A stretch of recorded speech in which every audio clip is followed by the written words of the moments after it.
everyone for coming out. This is very important. This is very vital. Black lives have always mattered. Listen, yo, black is what? Black is great. Black is someone that they want to imitate. You know what I'm saying? Make no mistake when I say that I'm proud to be black all day. Okay, let's chat about racing thing. Head in a different spacing thing. If you're black or mixed racing thing. Too long we do facing things that need to stop. Put the federal cops. It's all good when a black man drops, but it's not cool when a man gets to the top. What? When I walk into the shop, why am I getting watched like I came to rob? Wait, all them fancy things in your museum got one question. Where did he get them from? I love it, man. Won't put nothing above it, man. I'm black. Cause of my colour, man. They think that I'm another man. I'm black. That's my brother and my sister from the motherland. Black. You can't silence me, I'm black. They wanna judge me cause I'm black. I love it, man. Won't put nothing above it, man. I'm black. Cause of my colour, man. They think that I'm another man. I'm black. That's my brother and my sister from the motherland. Black. You can't silence me, I'm black. They wanna judge me cause I'm black. I love it, man. I love it, man. I love it, man. Won't put nothing above it, man. I'm black. That's my brother and my sister from the motherland. Black. It's not black versus white. It's just us against what's not right. It's not changing overnight, but nobody's going down without a fight. Gotta teach yourself more without a doubt in front of the people, not outside. Out of the window, we're being polite. I don't know who's giving you the green light, but that's not cool. More time for the people trying, no time for a racist fool. Got no faith in the system. What I want for the education is school. Everybody gather around with me. We don't think that's time to treat me. I don't wanna lose my shit and start thinking outside 10 down the street. I love it, man. Won't put nothing above it, man. I'm black. Cause of my colour, man. They think that I'm another man. I'm black. That's my brother and my sister from the motherland. Got no faith in the system. What I want for the education is school. Everybody gather around with me. We don't think that's time to treat me. Stop thinking outside 10 down the street.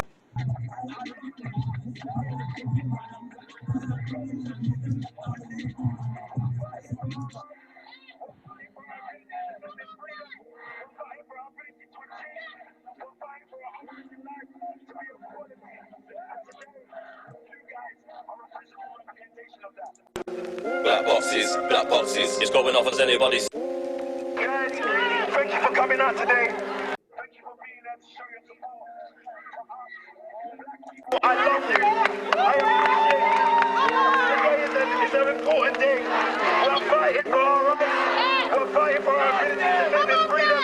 We're fighting for our ability to achieve. We're fighting for our options in life to be equality. And today, you guys are a physical representation of that. Black boxes, it's going off as anybody's seen forest. Black boxes, pick up our timelines full of black boxes. Black boxes, it's kicking off and all I see is black boxes. Black bodies getting carried in a coffin. Black lives can't hide black culture. They're trying to put us on the ground like sulfur. They're trying to put us in the earth like dirt is. They're trying to tell us that we can't come our own yard. They're trying to tell us that we're not grooving. And all I'm seeing on my screen is murder. I see the big man begging and pleading. Shiloh, come on. They don't only hate Africans and the West Indians. They hate the Asians and South Americans. How can I know why your flavor top of them and have his own fan sing song about elephants? But they can never know the black experience. Hey! Erase the black writings. Like how they going online and they see now they even trying to say the drum and bass is a white thing. And now they hate when they're waving at the Christians. The man I got bare guns in the basement. Trying to tell me go back where I come from when I'm only here because of forced displacement. So all of them are yeah, I'm seeing is evil. From the government to the police sergeant. Check out they murdered Breonna Taylor when the police did raid her apartment. And now they're trying to say that all lives matter. But did we ever say that's not facts? Because everybody knows all lives matter. Unless your skin is brown or black. This whole world's getting run by wrong guns. And all we're gonna do is hold black boxes. But we ain't giving any love to the president. To tell the truth, I never did like what's this. Black boxes, it's going up as anybody's seen forest. Black boxes, pick up our timelines full of black boxes. Black boxes, it's kicking off and all I see is black boxes. Black bodies getting carried in a coffin. I'm black, no apologies. Look at this security guard trying to follow me. Look at this pussy old friend trying to collar me. Look at this baby back in her past. Look at the dreaming after past. We've got feelings too, it hurts. So all we've done was put in work, but they still wanna see us deep in dark. Live a day in the life of a black man. I dare you do it. That life belongs to a black man. I swear you knew it. Let me tell you what this place is. I've got to teach my kids about racism. I've got to teach my kids about racism. And the struggles that's facing them. You could be the best, but you've got to work twice as hard. Because of the colour of your skin, some things are twice as hard. Threw out my guns in the wind, but we still bust smiling down. Come on. I need a love in my day too. I need that. Can you spread a little love my way too? I need that. Just just like your daughters do. I can handle all of your needs, man's got O's and quarters too. Black boxes, it's going off as anybody seen Boris. Black boxes, pick up my timelines full of black boxes. Black boxes, it's kicking off and all I see is black boxes.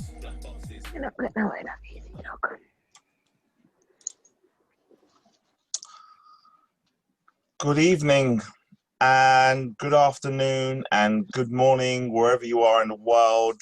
Welcome. Welcome to Kwame and the Lockdown. Sorry about the delay in getting you in, but we're all kind of set now. So just a few things before we there we go.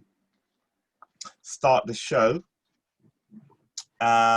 Just got some housekeeping issues to arrange, so just bear with me a second and we'll get the show up and running.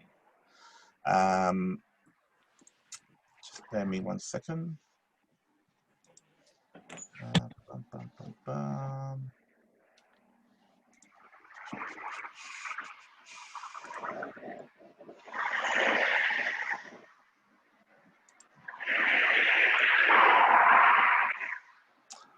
So Wayne, I've just put you in the breakout room, so that should be okay for you. So if everyone would like to put themselves on mute throughout the whole performance, that really works and that will not interrupt the performers. Yeah, it would be nice if everyone would put themselves on mute. Also, what I'd like to say, just for the viewing, it might be best if you put your device on speaker view. That way you'll get to see each character on your screen rather than the gallery view. So if you change your device to speaker view, you'll get a better viewing of the performance. That would be really good. So what I want to share with you before we start the performance is these men have been working really just over the last, I would say the last 2 weeks. They have got together in the last 2 weeks to create a short performance for you that you're about to watch now. And I just want to just say thank you for coming to watch their performance. Like I say, they've only just spent the last 2 weeks kind of putting things together, and they really are keen to share this whole performance with you. So I'm glad that you're in the right space.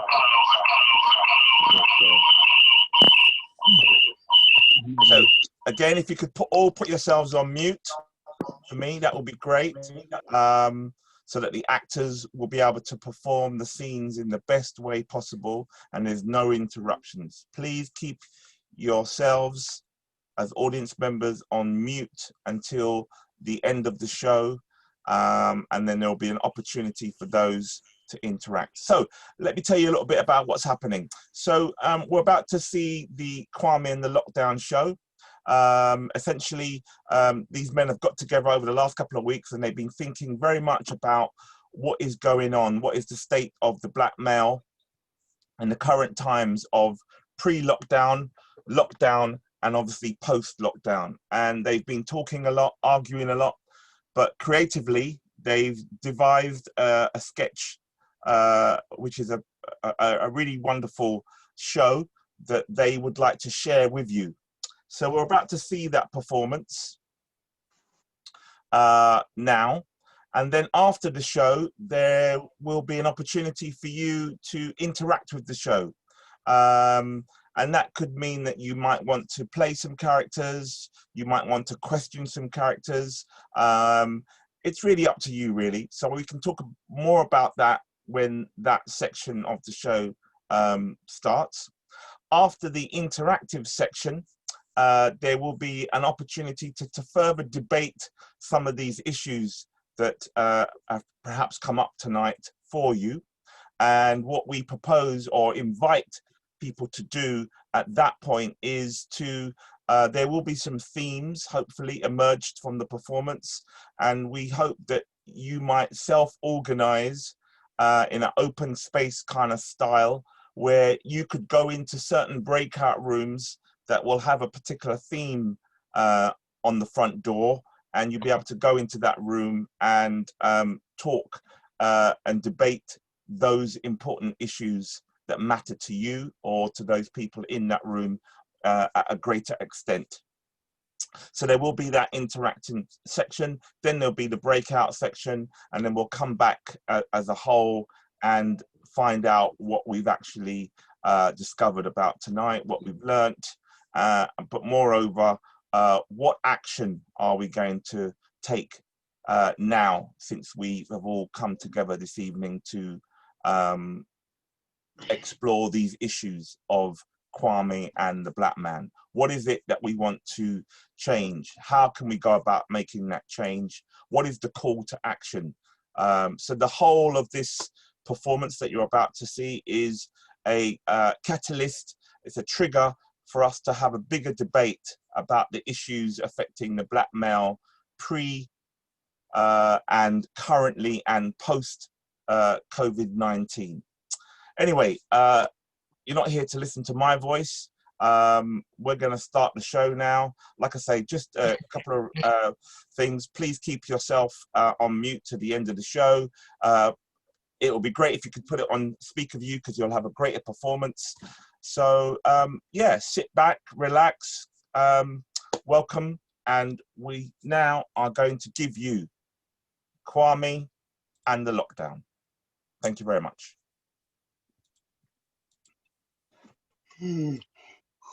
Welcome one and all. All right. Dream, dream, dream, dream, dream. Listen, we are about to enter into the mind state of Kwame.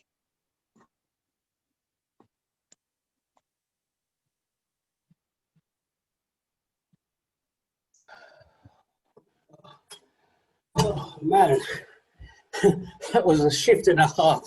That's all I can say. Oh, I'm so glad to be home. Oh man, that was long. Oh dear, let's get this. Oh, get all this bulletproof stuff off, man. Vests off and everything else. Oh, what's this? More post. There's another letter from the flipping solicitors. Oh man. What? Are you having a laugh? You telling me now Sunderland is in a tier 3 lockdown and I can't see my son? No. You're having a laugh, mate. I've just spent £50,000 on solicitors' fees to get to see my son this weekend, and now I'll get a letter saying I can't see him. You're Jack. Oh, you know what? Oh, let's take some pills, man. You know what? Forget all this. I don't need this stress. You know what? I need time out. Let's just see what's on the television. Some kind of game show. Let's see what kind of game show is that. Oh, TV don't ever work, you know what I mean? What's going on? It's a game show. What's that all about? Oh, it's making me dizzy. Oh, feeling a bit dizzy. Oh, wow. Oh.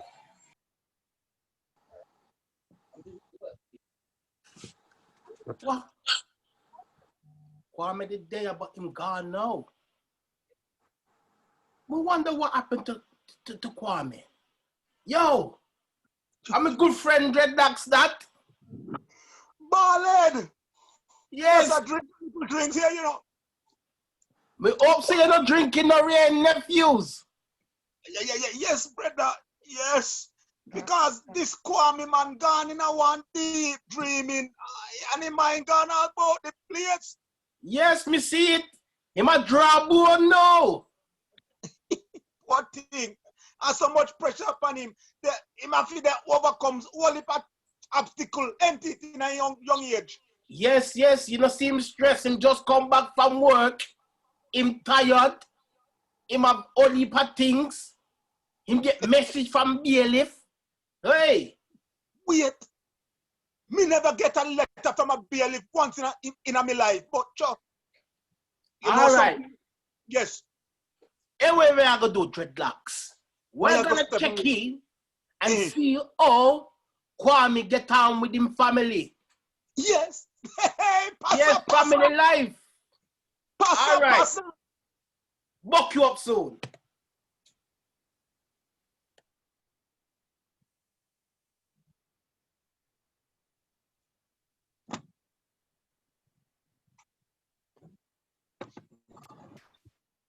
Oh, yeah.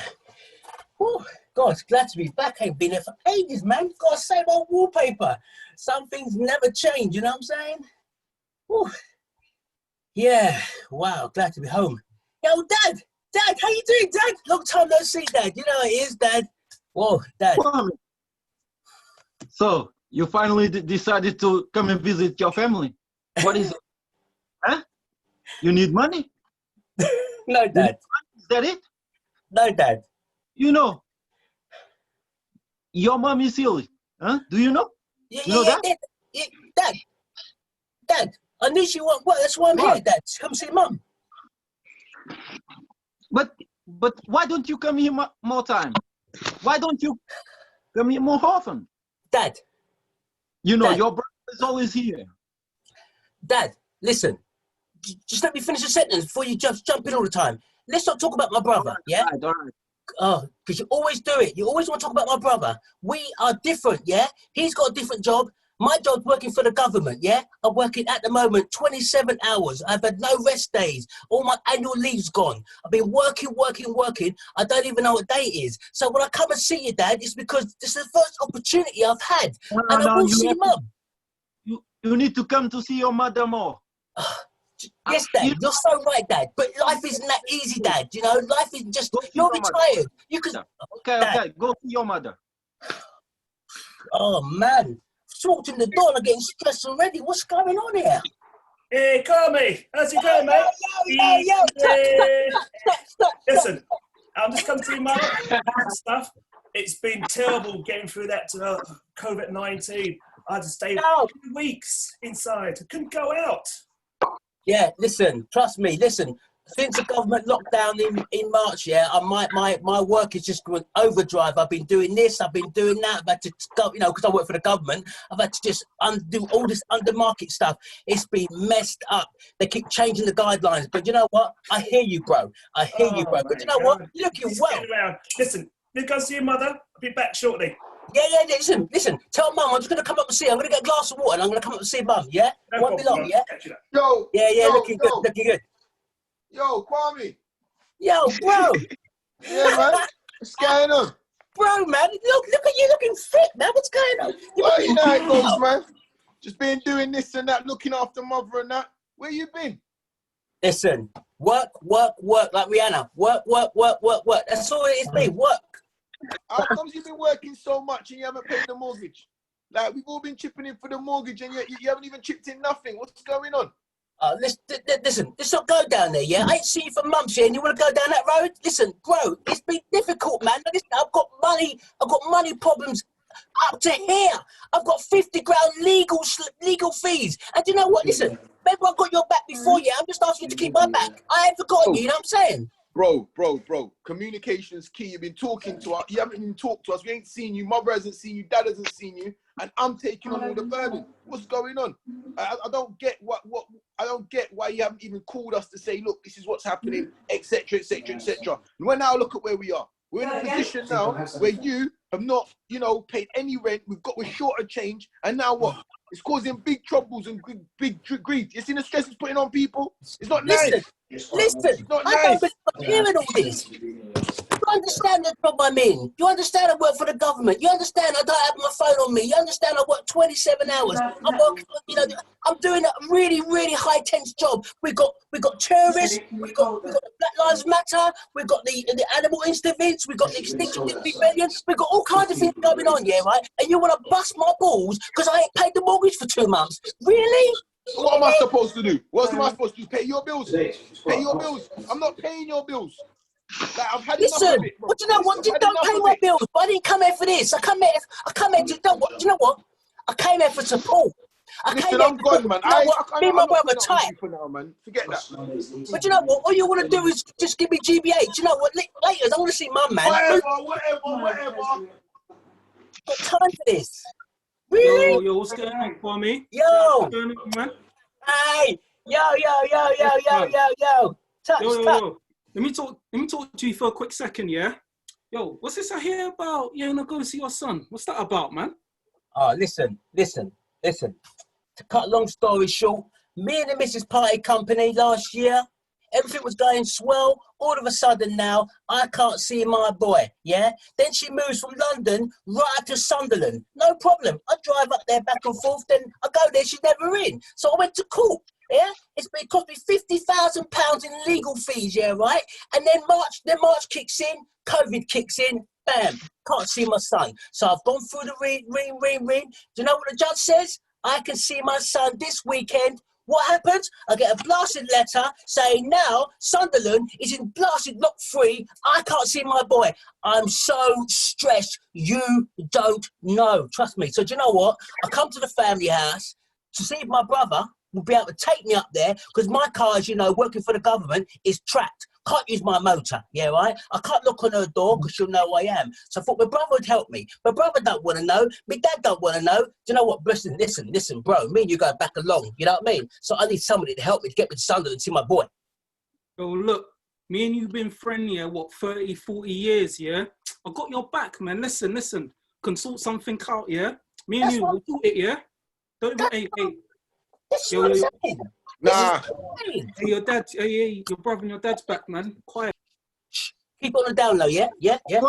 Kwame. Yes, Dad. What influences that I hear you going on Sunderland? What is that? Is that true? Dad.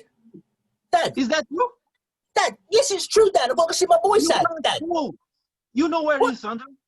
He's on tier 3 now.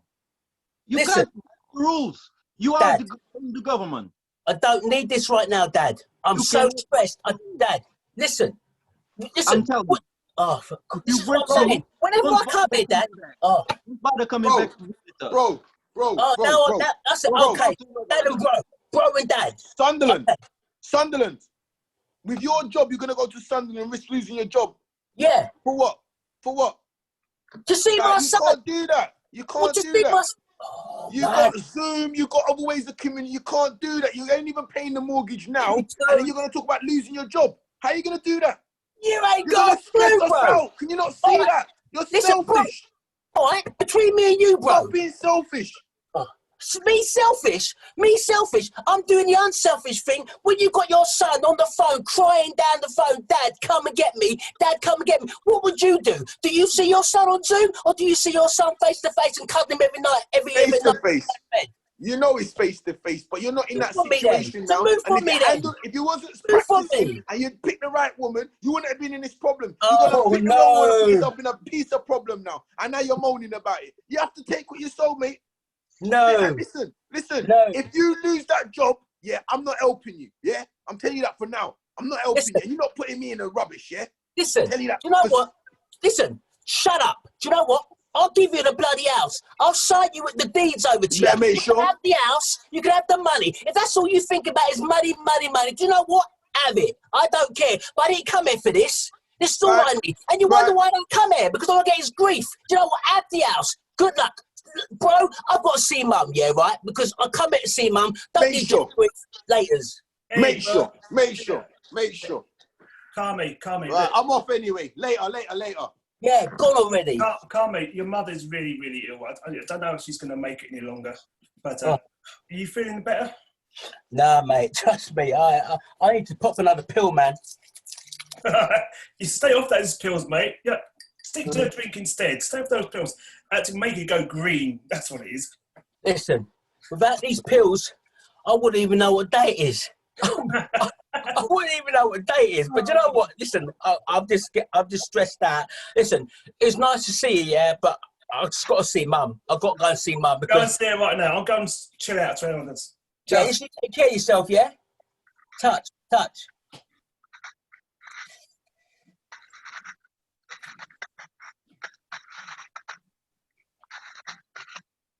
Why? I went there. I mean, no, a big cross isn't that the family? Why, man? I tell you, it look like, say, stressed upon Kwame head. Him a pop pill. Him now go see him mother we ill. And him that vex with him. And him default on the mortgage payment. All heap of things are going. A big crosses, me saying that the family there, me don't know how them are going to come out. But somehow Kwame's got to come out. He's got to get out of those obstacles. Me I tell you, dreadlocks. Brother, but Kwame, you have one friend named Mark, so let's go see what Mark they do now. Hey, come on, Mark, come in, Mark. So good, you know. Come in, Mark, come in.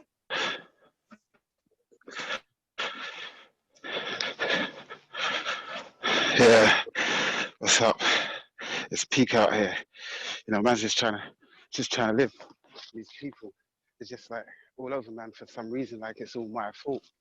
Man was trying to get himself better and that, and the rehab's all gone since COVID-19. You know, it's like back in the game again. You know, they don't care about us. People trying to get themselves better out here. You know.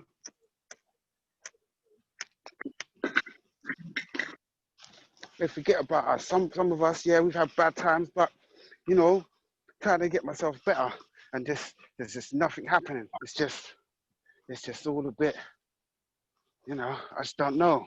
They don't care about us, man. It's unfair. We're here too.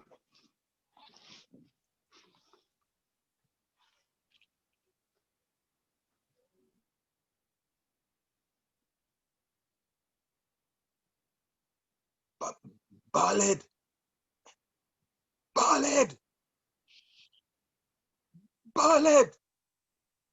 Come on, man, talk to me. We can't hear you, man. Come on. Sorry, dreadlock. Me did not try to talk, but you know, so sometimes me not too good with the internet thing where I go on. It's that age thing, I mean, no say you overhaul, but you pressure, you older than me. Stop being nice, man. Behave yourself. Oh, older than you. Look at my nice looking face. You can come tell me say me older than you. You know, anyhow, me look good. I true though. Ballad, he look good. But listen, our young sons, them in a problem, man. The crisis, the lockdown, it can get to them head, man. A true thing the boy are talking, you know. A truth, man. Because him look for work and him can't find work and he have to go up on road again. And when him a go up on road, him a do them bad things. Two wrongs not make a right, but it's not good, pressure, man, pressure. But the situation with the pandemic does put more pressure on people right now. No, that me they say. All right.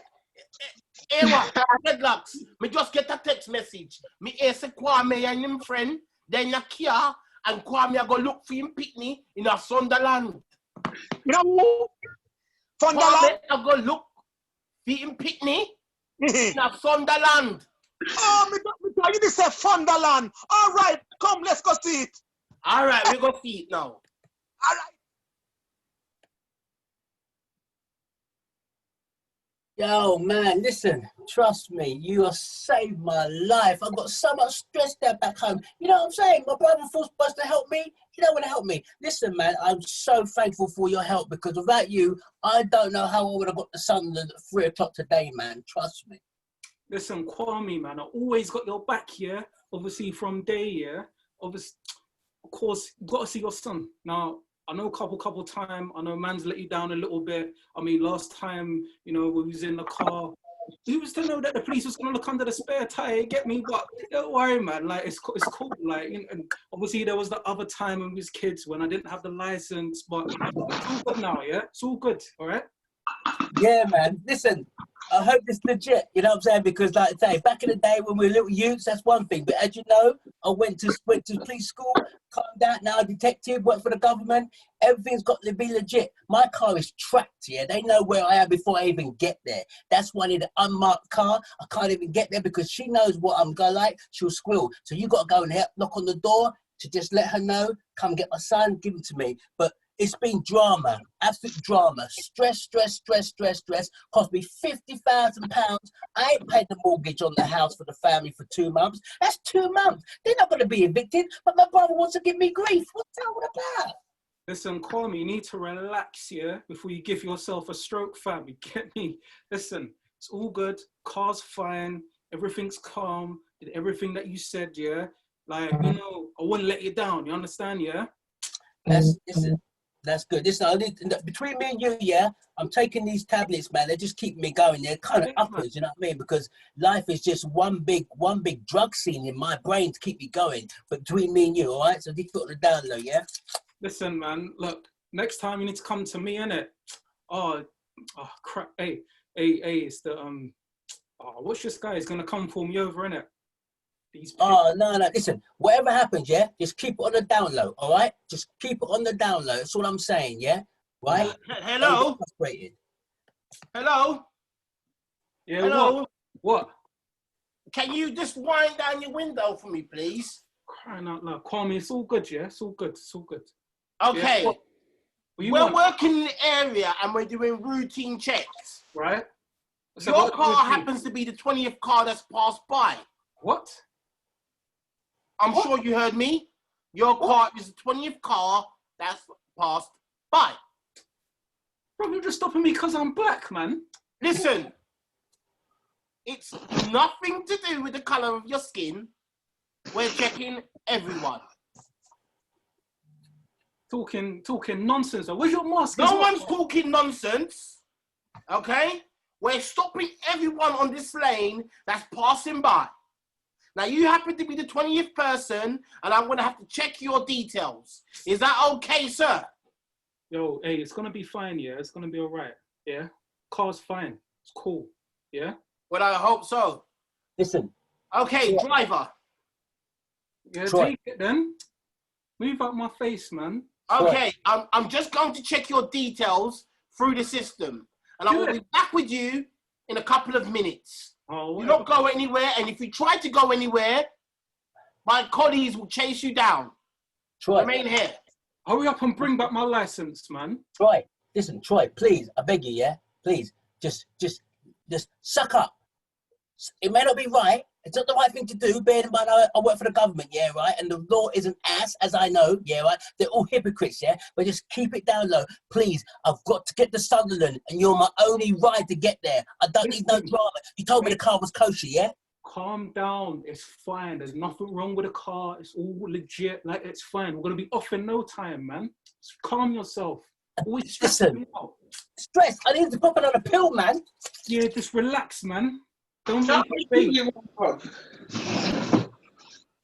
This idiot come back now.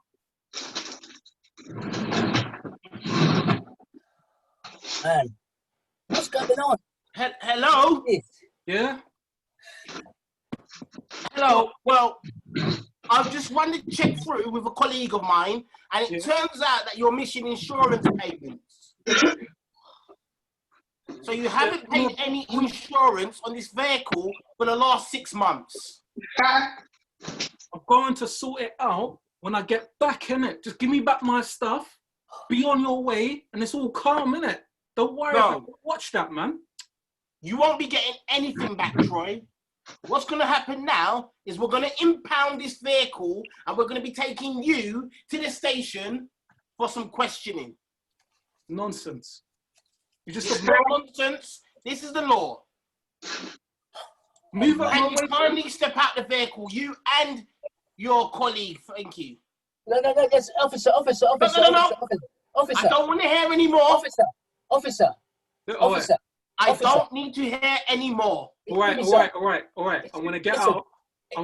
It's cool. Yeah, we're gonna get out. I wanna go with you. Kwame, you go do your thing, yeah? That's it. Thank you very much. I've got a chip. Laters. I've got a chip, man. I can't be doing this. Laters. Gone. Oh. Thank you very much. Okay, hang on.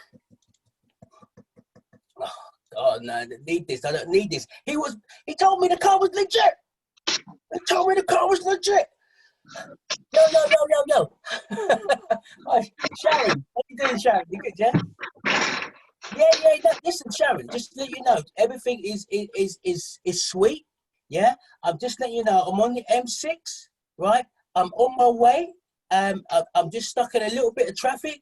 These things happen, a little technicality, as you can see, but I will be there, yeah? Yeah, 3 o'clock. Yeah, I'm coming to get me 3 o'clock. I will be there. I will not be late. You know I won't be late. You know I'm reliable. Sharon, please, listen. I know you're not going to wait, but Sharon.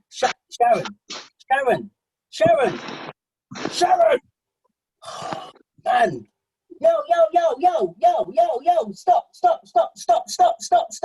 Oh, man. Oh.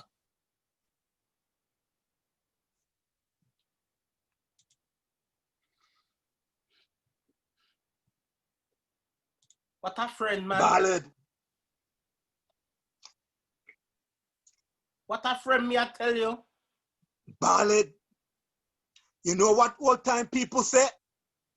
Bad company will lead you astray. Yes. All right. Oh, in bad mind, so. The man no say in vehicle no kosher, and he might drive with how much? What am I saying now in today there pints the panning license, and he said that Him have parking ticket. Yes. Him no pay me insurance. MOT run out. What a wicked boy doing, sir. Him knows of Kwame have to go see him Pitney in a Sunderland. Pitney that cry, girlfriend that cry. Me don't know. Dreadlocks, me I tell you, man. We need some jollification time now. So too much sadness and go on because of this COVID thing. So let's kick back, man, and have a little jollification time now. Yes. Yeah? Cool? Yes, that sound good. All right.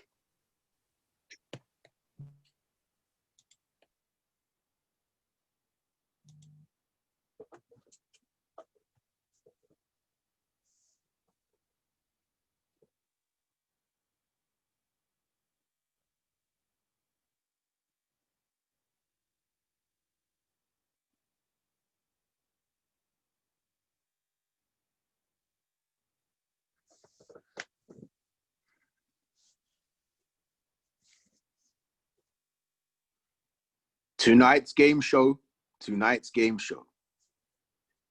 Hello and welcome to this final round of Black Attack. Last week we had our 2 winners of the show and I'm here in the studio. So firstly we have our contestant David. Would you like to introduce yourself to the audience? I'm David and I'm living in South London. Glad to be on the show. Can't wait to see what prizes I can win. Yes. Okay. And because of our COVID restrictions, we have our contestants dialing in from home. Contestant, would you like to introduce yourself to the audience, please? Sorry, sir, we can't hear you. Sir, excuse me, sir, we can't hear you. Sorry, we seem to have a technical problem on the line. Oh, yeah, no, he's back.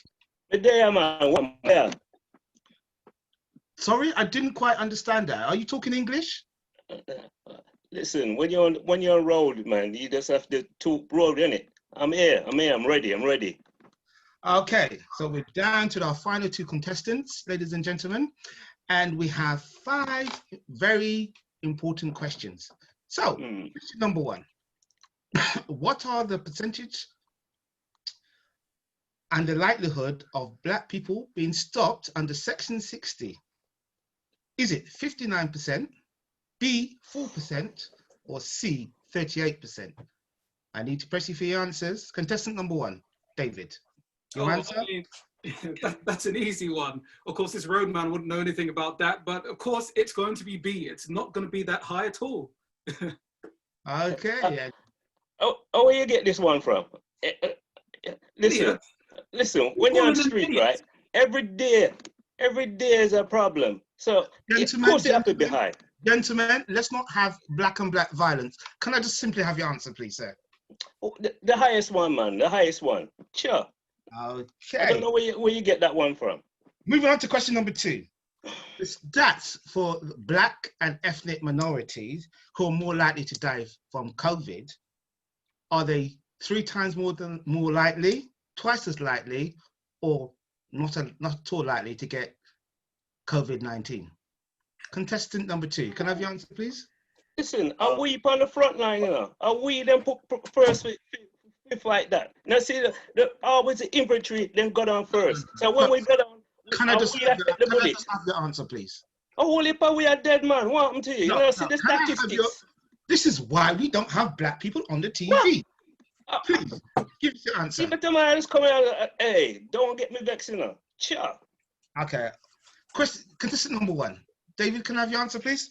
I think what my fellow friend here was trying to say, the roadman, I think he calls himself a road runner. Let me finish. Let me finish. Look at me doing there, you know. I don't deal with you too. I have to press you. I have to press that name again. It's no times as likely. Definitely not. Boris is doing a sterling job. Oh, where you get this idiot boy from? Okay, moving on to question number 3. Sure. Question number 3. What is the unemployment rate for black people in the United Kingdom? Is it 3% of the total population? Higher. 8% of the total population? Higher. Or 9% of the total population? Higher. One answer, please. A whole heap of women are unemployed, you know. They don't like we. We step through the door, they don't want to see it. They don't like we. They don't like how we dress. They don't like how we act. They don't like how we sound. Sir, can I just have an answer, please? We don't have a chance. What do you? Okay, so the highest one. Contestant number 1. We'll come back to contestant number 2. Well, you know, if my fellow brothers and sisters spent more time working and less time, you know, smoking, what they call it, marijuana, we'd be fine. So I'm going to go for 50%. Where you find this one from?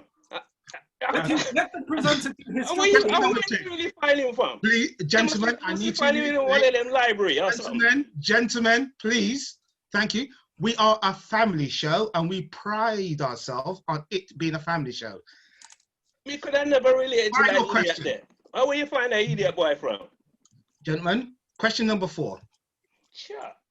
Which footballer has recently embarrassed the Conservative government on providing free school meals during the summer holidays? Is it A, Harry Kane, B, Marcus Rashford, or C, Paul Gascoigne? And that's to contestant number 1. Well, that one's easy. It's Marcus Rashford, of course. A charming young fellow. Contestant number 2, what did you answer, please? And the first decent answer he said, out of all of them, first of all, one is an alcoholic. 2, the other one, he don't know how a football look. The only decent one is Marcus Rashford, isn't it? Of course, I'm Marcus Rashford. Where you come with them foolish question from? We have a tie, so this will be the final. This will be the final. Oh, what kind of tie you talk? This is the final question. Finish. Otherwise, gentlemen, please. This is the final question. True or false? Two brothers were stopped outside a chicken shop in Deptford, South London, and arrested and searched because of the following reason. Was it A, for buying chicken and chips? Was it B, for giving high fives? Or C, for doing fist bumps? Contestant number 1, can I have your answer, please? Well, you know, kids are always doing these kind of tribal gang signs. It must be the fist bumps. That's a reason why you want to arrest 2 young black boys. So the fist bumps. Okay, contestant number 2. And once them see the 2 boys, them act normal. You know, with normal, them exuberance. I need an answer, sir. I need an answer. What do you mean? Because they them color, their skin, that's why them arrest them. That's what else when I arrest them for? Now ask me no stupid question. If you ask a question, ask me something sensible. Wrapping up, so we have a winner, and the winner wins a 5-star, all-inclusive holiday in a gated community, 365 days of the year, with security, 3 square meals a day at HMP Belmarsh. Ladies and gentlemen, let's give them a round of applause. And that he deserve for true. Send him down there. Let them knock some sense in their head. Is this some kind of joke? Is this a joke? You've won. How dare you? You have won. Now, ladies and gentlemen, I return you to your host, Barlead and Dreadlocks at the Black British Broadcasting Company, the BBBC.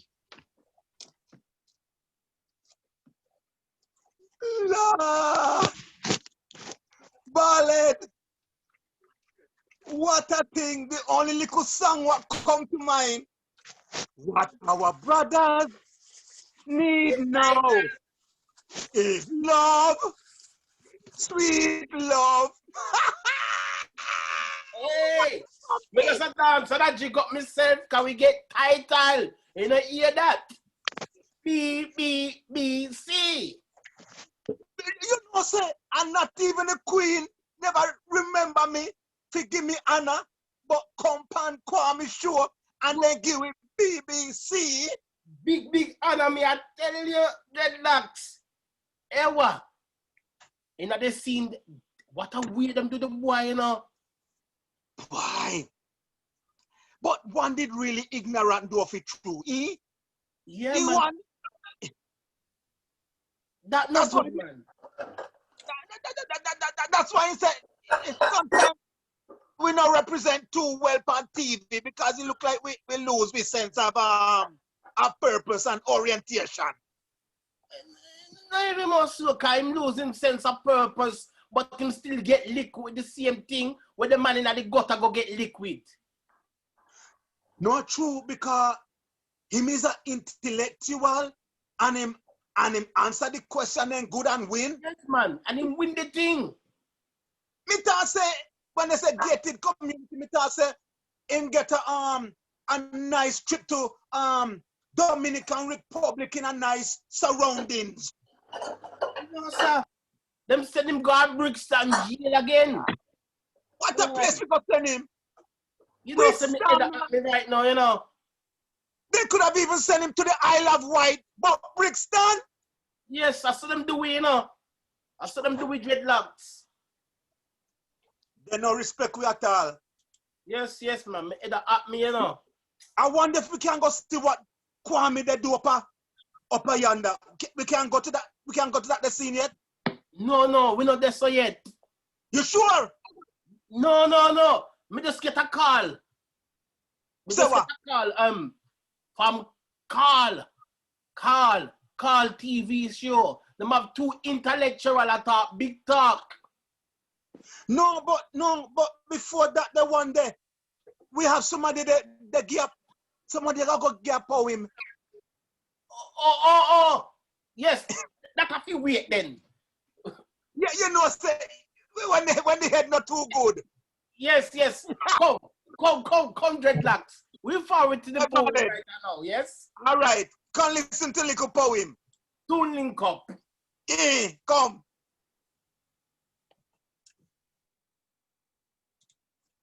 Sometimes he wakes up and he feels positive, knows that his life is here and so he needs to live it. But in a moment, he gets knocked off his stance, a spiral of crazy cognitions. They put him in a trance. He can't dust himself off, get back in the ring. He's convinced there must be something wrong with him. Repressed emotions of where he comes from, parts of him missing, and features that he will never know. He's not at the top, he's floating above the bottom. He's just a middleman, soon to be forgotten. He's surrounded by isolation, and his only companion is his written frustration. Maybe this is the cause of his constant hesitation and habit of being lazy and so complacent. He puts it down to the side. He never knew. It's too late. He went and grew, never needed the truth, and they didn't have a clue. But no worries, he'll continue to struggle through. But the truth is, he feels so damaged, like a hand with no thumbs, ostracized, part of another cursed generation. Maybe it explains his manner and all his deep-rooted anger. He's fighting, so history doesn't repeat again. It's the same with all his friends, not sure when this will end, hanging on to the hope that comes now and again. It's just the journey of the middleman. He's not at the top, he's floating above the bottom. He's just a middleman, soon to be forgotten. Now he hears what you've been saying. He knows what you've been thinking. The sky might be the limit. We're still stuck on the ceiling. The chance to carry on may not seem so damn appealing. His belief disappears with sound of screaming. If you ever find yourself in such a position, we'll just stop, think, and do the right thing. Hold out a hand and try to lift him, because each loose moment has a damaging consequence, a future possibility, genuine opportunity, chance to sell a vessel. Instead, we're drifting miserably. He's just a middleman drowning in cruel society, then buried 6 feet deep because no one swam to him. Not at the top, he's floating above the bottom. He's just a middleman, soon to be forgotten.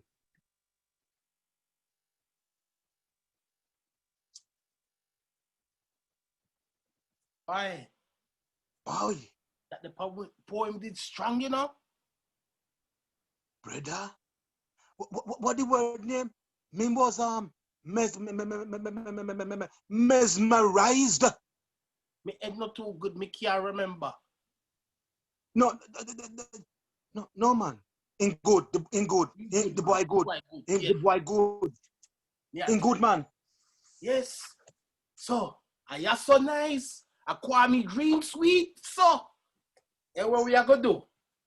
We are going at the debate right now. Remember before me did tell you about my friend Dreadlocks? We have a gate. Yes. We have a platform for professor to come talk on. In name Carl talk. Sure. We are going forward right there right now. Yes? Yeah, man. Cool. Bring him on. Soon, yeah, man. Yeah, man. Baba will. Hello, good evening, ladies and gentlemen. Welcome to the Carl Show, Context, Action, Result, Learning. Today, we have 2 professors, Professor Antonio and Professor Fernando. Let me introduce you to them. Professor Fernando. Professor Fernando. Hello. Hello, good sir. Evening. How good you evening, doing today? everybody. I'm all right. Yourself? Very good, very good, very good, very good. So, Professor Antonio, you there? Yes, hello, welcome. Good evening. Good evening, sir. So today's subject is, who are we? Now I'm going to start with you, Professor Antonio. In the context, who are we? Well, we are supposed to be top of the food chain, but with this controversy of this COVID-19, we are at the bottom at the moment. It has wiped us out for 6. We don't know what's going on. It's really, really bad for everyone, I believe, the whole world. And Mr. Fernando, who are we? Well, to be honest, I agree in partly with what he said, but we just have to the circumstances that we are involved in is that why we are in this circumstance, because we just think about individuals. We have to think collectively. Everyone just thinks about himself and not thinking collectively. So that's our problem. And okay, so knowing that that's our problem. The result of that. Okay, so knowing that that's our problem, in that context, what action should be taken to resolve that issue of who we are and how we can go forward? Well, like in the context of the question is like, we have to think about we, in terms of we, what we can do, what we can achieve, and how we go there. We, not me, just we. And you, Mr. Antonio, Professor Antonio, what action do you think should be taken in the context that you speak of who we are? Well, the overall united of farmers, that should be great, because we could feed everyone in the whole world. We don't have to do for the Western or the Eastern world, that everyone can be fed at the same time to survive this crisis. Okay, and that action, what result would that bring with who we are? The action that would bring us, that would actually unite us as one unit and be back at the top of the food chain as we was in the first place. Work together, I reckon. And Mr. Fernando, what do you think the results are of the we? What do you think should be done to achieve the we that you speak of? Well, we just need to learn about our culture and work together. Basically, is that work together and think together and try to achieve together. Okay, and in doing that, working together, achieving together, how are we going to learn to do this? What would you say is the best way of learning in order to achieve that result? Well, we need to study our roots, go back, study, and just learning from the beginning. We can build from there. That's the way we can achieve anything. And Mr. Antonio, what learning do you think we need to achieve? Some of these questions are right. Yeah, we have to learn together, but I don't reckon we should go all the way back to the past. This is the future. We've got the technology. We should work together in the future, how to work to survive with each other. And not negative. It's too many fights and too many people want to be on top. You cannot start to build a house from the middle. You have to go from the roots. Everyone should be equal. Everyone should be equal, working together, not this one. That's all nice. But if you have to build something, you have to start from the beginning. Not all the way from the beginning. You know, we are now. We've got the technology to work together. The information through the highway, the internet, work together. That's what we should do. Like I said, you cannot start to build a house from the middle. You have to start from the beginning. Depends on the foundations of what we've got. If we don't ruin the ground in the first place, that's I reckon. Sorry, we've got an interference from a Galaxy S10 that will not mute. Can you please mute? Yeah, thank you. Right. With all that said and done, who are we? The context, the action, the result, the learning. What say you?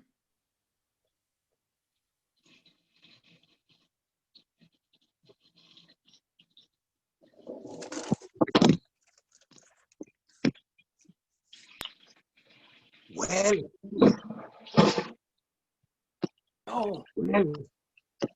Ballad. Wagwan, my brethren. Right, the black brothers, them, the professors, them are perform good. Yeah, the professor them say some good things, you know. You can't build a house from the middle, you have to start from the bottom. And that the one did lick me every time I hear it. Because it shook me head. Yes. Me in agreement with him, you know. Yeah, man. Yeah. I mean, yeah, man, cohesion and togetherness and so that we can have maybe a commonly held identity. Yes. Yeah. It makes sense. You know, so these are some serious times, you know. Yeah, man. It's with cohesion and identity, you have to hold that stronger. in a desert time now. Yeah, man. Them have another word they float about name mutual support. Because Yes. a whole heap of crisis are going in a lockdown, and for us to overcome our obstacles, them we need to mutually come together and support each other, man. Me hear what you say, dreadlocks. A real thing you talk. Ballhead, a truth. Yes, yes. Yo, let's go hear from Paul.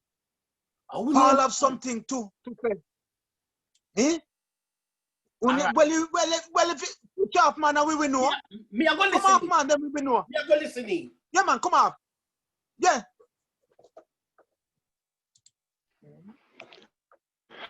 Hi, my name's Paul. I'm a young entrepreneur. During this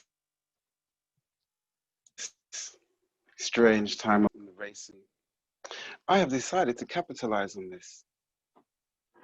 And now, within my Lambeth borough, I am now making money by marketing and selling not just the normal flavors I add, strawberry hand and your regular hand. And as I said, mask to keep safe. And if you can afford it, we also do vitamin D. So, from my perspective, this has been one of the most captivating times for me.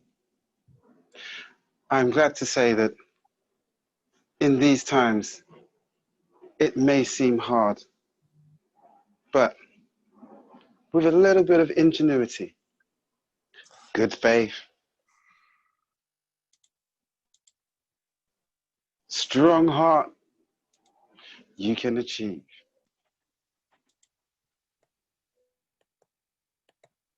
Yo, Barnett. Me there. You see that man there? Go on. Him just a try to capitalize on the pandemic we are going right now. That's all right. Nothing wrong with that. Me don't know, so you know. He want to make quick money. Look here. A hard times it calls for entrepreneurship. So nothing wrong with that. And Mr. Big Time, I walk away with all of the money. We not get nothing. It's because of workless, we workless. Him using him mind and him brain and him. Look, we are benefit, we are get hand sanitizer. He look all different color and taste and flavor. What more you want? We want plain hand sanitizer. Me don't need no strawberry or mango fruit hand sanitizer. Hand sanitizer. One to you.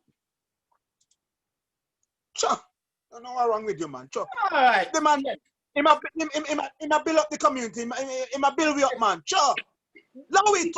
Big up Paul same time. Yo, a long time we didn't hear from Kwame, you know. But me know he must have lost that.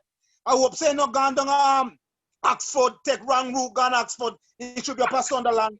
But you know, say who will come next? One man will come next. Me don't know him. My glasses are like a sickly, you know, but he says I call my best friend, so we better introduce him before the audience don't get fed about us, man. Come on, all right, man, come off of the screen, man. Come. Comes up with dark skin tone.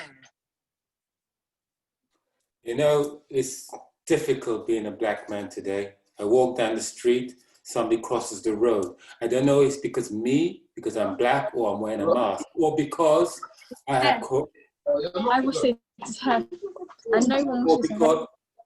Or is it because the government says because I'm obeying, I'm going to have COVID? You know, they said COVID started in Wahoo, but it never touched Peking, but it came to London. They said the black people in London are more likely to get COVID, but the ones in Jamaica and Africa and the Caribbean are less likely. There's something going on here, and I'm scared. I'm scared because I cannot trust this government. It says one thing and says another thing.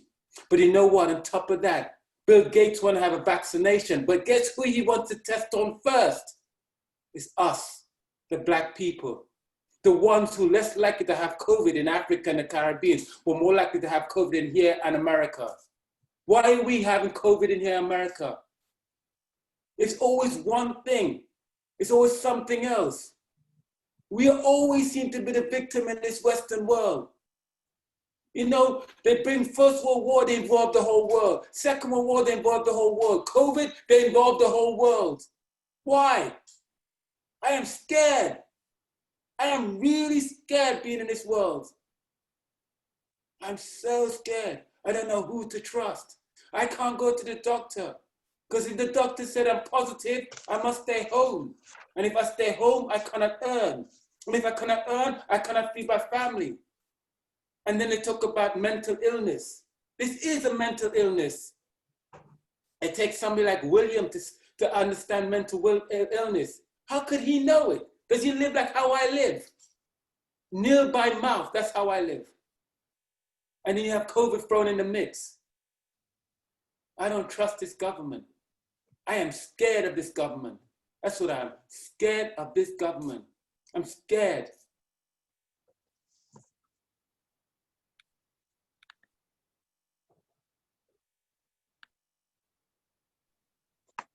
Ballad. Oh. Ballad. Ballad. He must talk some truth there, you know.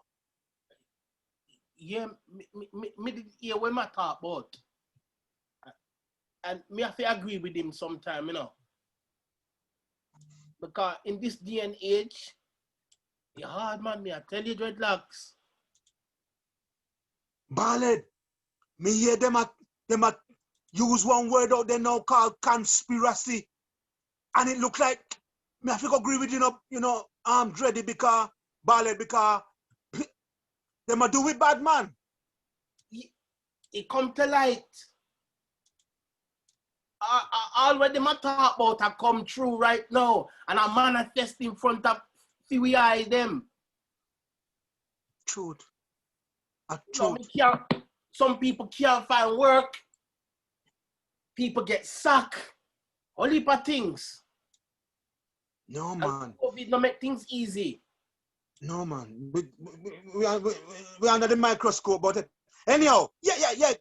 Come back. Wheel back. Wheel it in now. Whoa! It must have reached by now, ain't it? Kwame, you think Kwame reach? Me think say yeah, reach. He might talk about, man. No, a long time now. Shall we go find out? Let's go find out what you might do.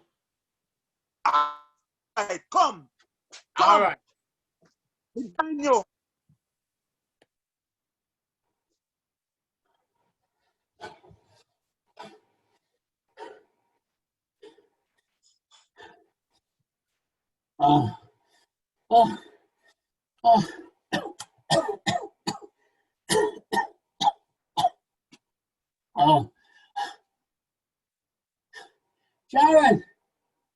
Sharon, open the door. Sharon, I've arrived. Sharon.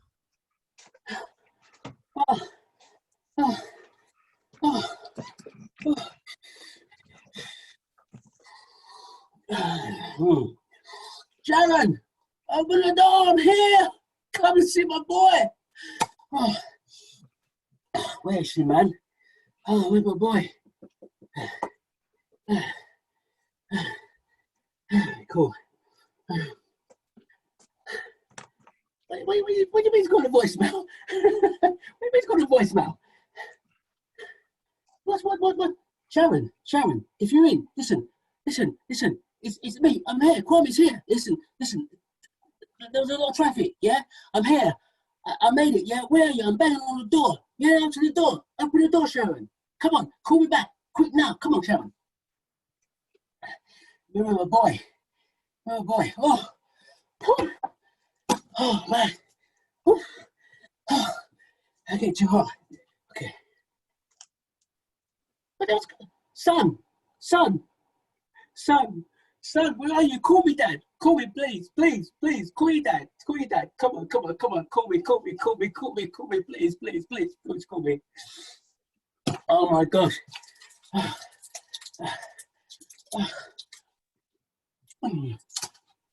Sharon, open the door, man. I need to see my boy.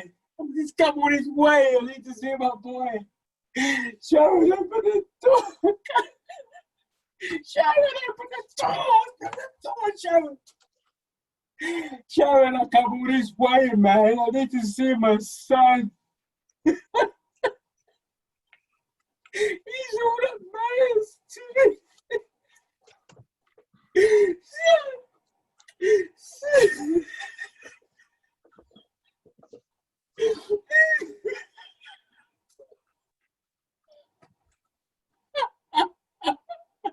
I got nothing if I ain't got my son.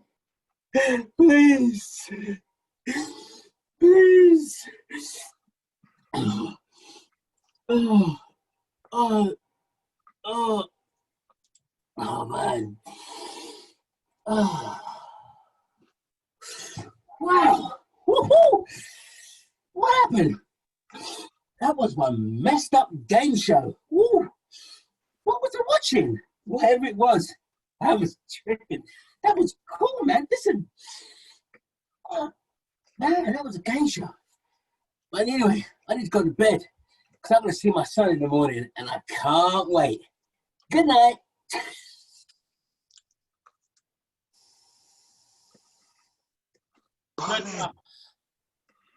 Ballin'. You know, touched me, man. For Kwame, you know. What a woman wicked so.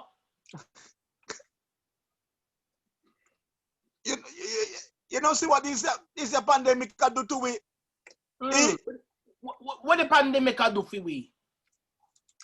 What wrong with you? You know watch the show? Me watch it, but sometime me I drink some rum and it take me some time. Me don't know what go on. But listen, man, from the beginning, from the show start, the man went into one kind of a dream state, and then the show was talking about how this pandemic affect him, affect him family, affect him in close friend them, and police getting involved in road traffic police. It seemed like Kwame is overcoming obstacles. In Trangdo, you know. He left from down south, gone all the way up at Sunderland. And we see different people, how this thing affect different people. We see how it affect Mark and Paul. Affect them in different ways, isn't it? Yes. Some all the boy will go up on game show, will get put in a prison. All the friends were not good. All the professor where you get paid for chat pan show. So listen, man. Listen, as a people, we got it together. Professor, game show host. Look on all with them, I'll give we title BBC. I know BBC, BBC. Oh, all right. Well, yes, man. Well, I think, well, we arrive in it from start to finish on. But I hope Kwame make it out and things go for him, you know.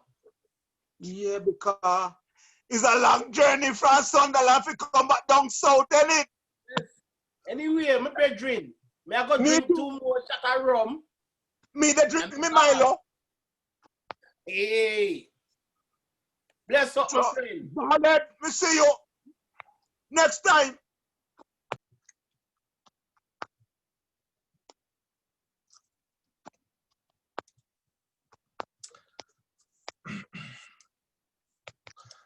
Thank you very much, ladies and gentlemen, brothers and sisters. That's the end of the show. If I can ask all of the actors to come on stage. That is the end of the show. If I can ask all of the actors to come on stage, please. it would be nice if any of the audience members have anything to say. They could write it in the chat for now. Please keep yourselves muted. But if you've got anything that's come up for you, any thoughts, any feelings of what you want to share, please put it in the chat. But I just want to bring all of the actors up on stage. And I'd like to, salute you all. And I'm sure the audience members will as well. But if there's anything that you as performers would like to say, now is a good time. Well done to everyone. Shimon with your bad selves. Thank you. It's been a great performance. Great day. Yes, I'd like to say thank you. I'd like to say thank you to everyone who joined and watched the performance. Thank you very much. And to my fellow co-hosts as well. All right, I'm just, now it's just finishing. I'm just screen grabbing quickly. Because they're showing all the performers. And they had an audience of about... We can hear you.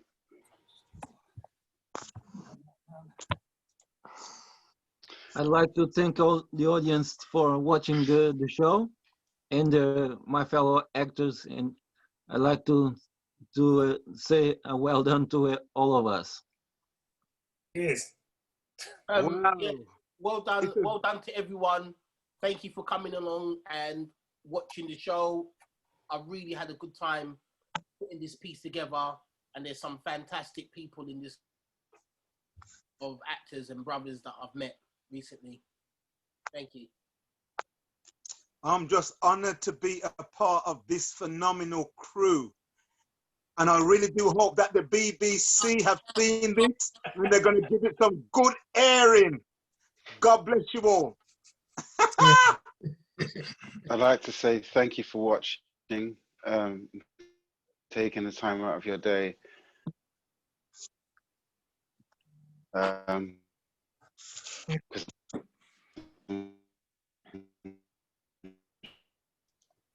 Sure, everyone has something that's stressed that makes them want to bang someone else's head against the wall.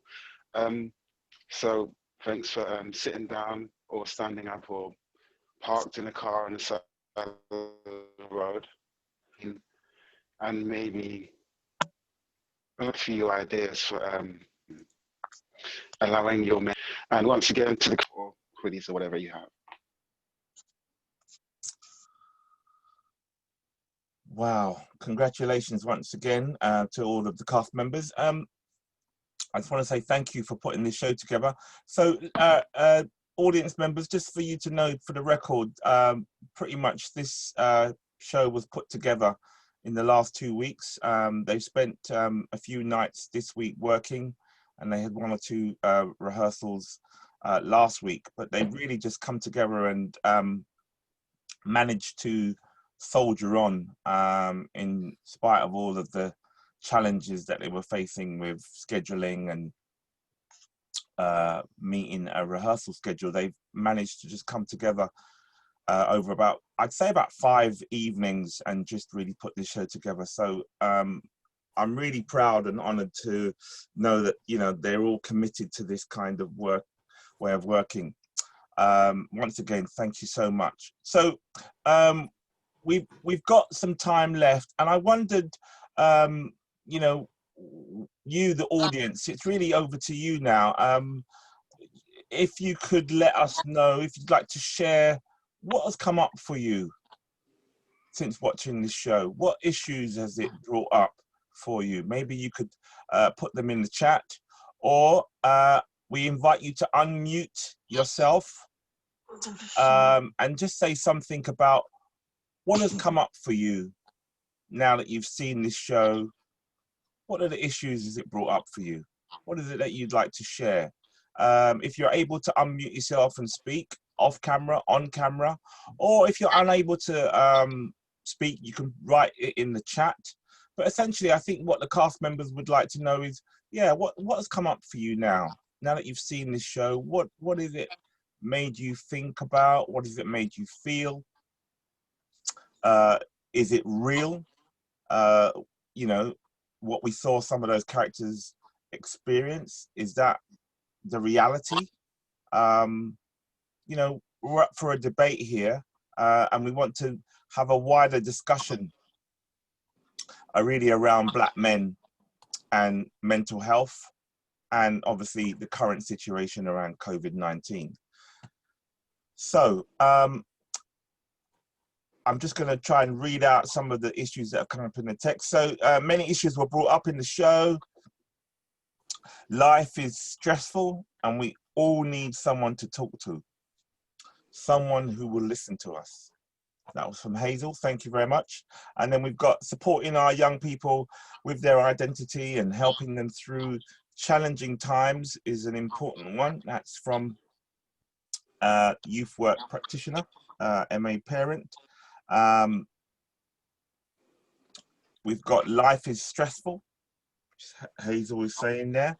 I don't know if it's something that everybody connects and relates to, that life is very stressful. Got some more congratulations, well done. Great to see my people not being afraid to discuss issues that affect us all. There's also Hazel comments on fear of COVID-19 is enough to cause us stress. And then Charmaine writes, Black men are under siege from all sides. It must be impossible to manage. So maybe the cast can say something about how they've managed their mental health, particularly leading up to this show, during this show, and hopefully, you know, looking forward. You've done 2 shows in the last couple of weeks. Ladies and gentlemen, we did an outdoor show in Chadwell Heath on 18th of October, and it was a mental health festival. And these men performed an outdoor show in the community on a Sunday morning, and now they've done a performance here for you online. So maybe one of the some of the cast members would like to share some further insight about your state of well-being as it is now. How, if anything, what's helping you, what's hindering you, something around your own personal situation you'd like to share. You just want to unmute yourself and let us hear you. I'm sure the audience would love to hear some personal points of view. I'll start. Shall I start? Yes, go ahead.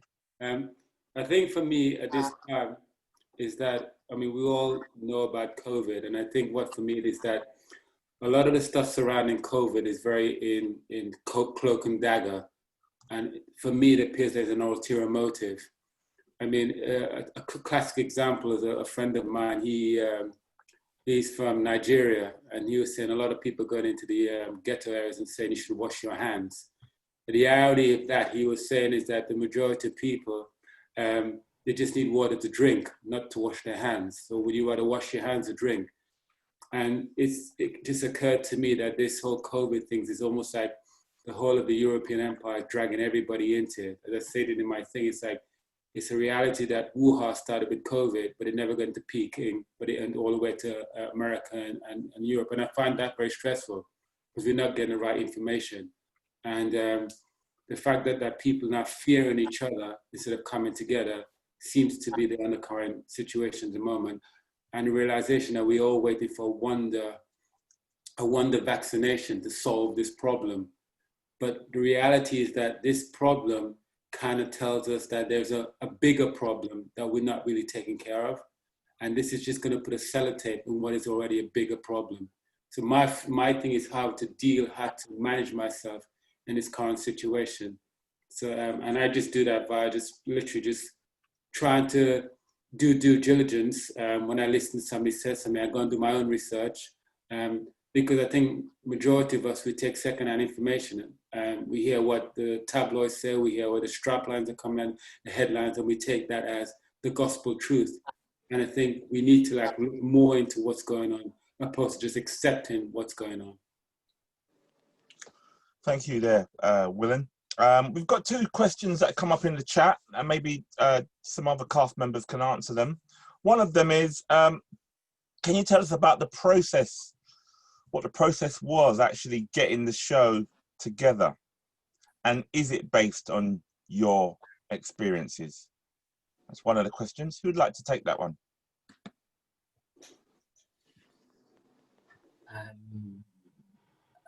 Okay, I'll jump in there.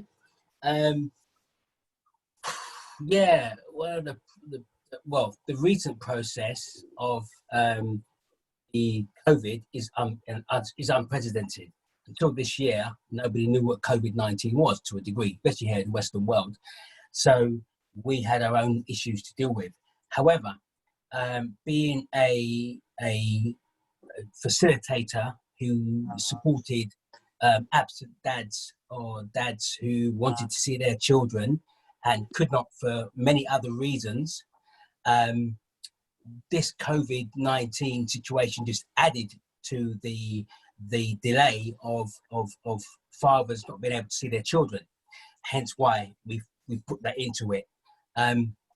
It's a personal experience that I've had to support many fathers who have been to court, who have got actually documentation to say they can see their child on a Saturday between whatever time, and they've travelled how many hundreds of miles on a train without driving, only to get to the front door, nobody's in. So they've had to go home, go back to court, costing thousands of pounds of in court fees and everything else to do it again, because quite rightly so, nobody should go to jail, but the courts are in some ways reluctant to send single parents, i.e. mothers, to jail because who would look after the children. I do get that. However, they understand that they can flout the laws, not all of them, some of them, so that where does that leave the father who wants to see his child? Hence, he's destitute. And if his child sort of calling him on the phone, wants to see him, and all the child knows is, Dad, where are you? Dad, Dad, Dad. So that if a dad wants to see his child, the dad will do whatever, break the law, do whatever to go and see his child. So that to me was quite poignant to play that role of traveling through whatever, COVID 1, COVID 2, COVID 3, tier 3, whatever, breaking the rule, getting a sack, being fined, to go and see your child, bang on the door because your child wants to see you, you want to see your son. To me, it's an important factor in this society where there are this. I'm talking about good dads now. I'm not talking about the waste dads, the dads that don't want to see their children. I'm talking about the good dads that do want to see their children and that can't because of all this red tape that COVID has added to it. Thank you very much. So again, audience, if there's any themes or issues or things that have come up for you, please write them in the chat. We'd love to hear from them. There was another question that perhaps someone else can ask. Are there any mental health support groups you would recommend people to go to for support? Who'd like to take that one? Okay, I think I don't know of any specifically, but what I did make mention of, you know, the term mutual support, and as Black men, you know, it's often been said that we don't talk, you know what I mean? So mutual support groups gives us an opportunity to find a safe space, whereas Black men say in particular, you know, we can sit down and talk and we can share, you know, from a place of comfortability, the issues, you know, that are really kind of sort of pertinent to us in particular. So for me, I've found over time, as I've developed more confidence and more trust, yeah, in others, I've been able to talk more, you know, talk more about the things that have ailed me in my life and things that I'm currently going through, I'm finding the safe spaces to do that, and we've got to own them. You know what I mean? We can't wait for people to come to us and create the services all the time. We then have got to be proactive. So yes, so whilst I might not be able to say that group existed, but just find somebody who you feel comfortable with that will give you an active listening ear to hear you out. And as Black men, we need to be heard out because we can easily be shut down. And once we're shut down, it's hard for us to open up. Thank you very much. I just like to add that, and I agree with Trevor.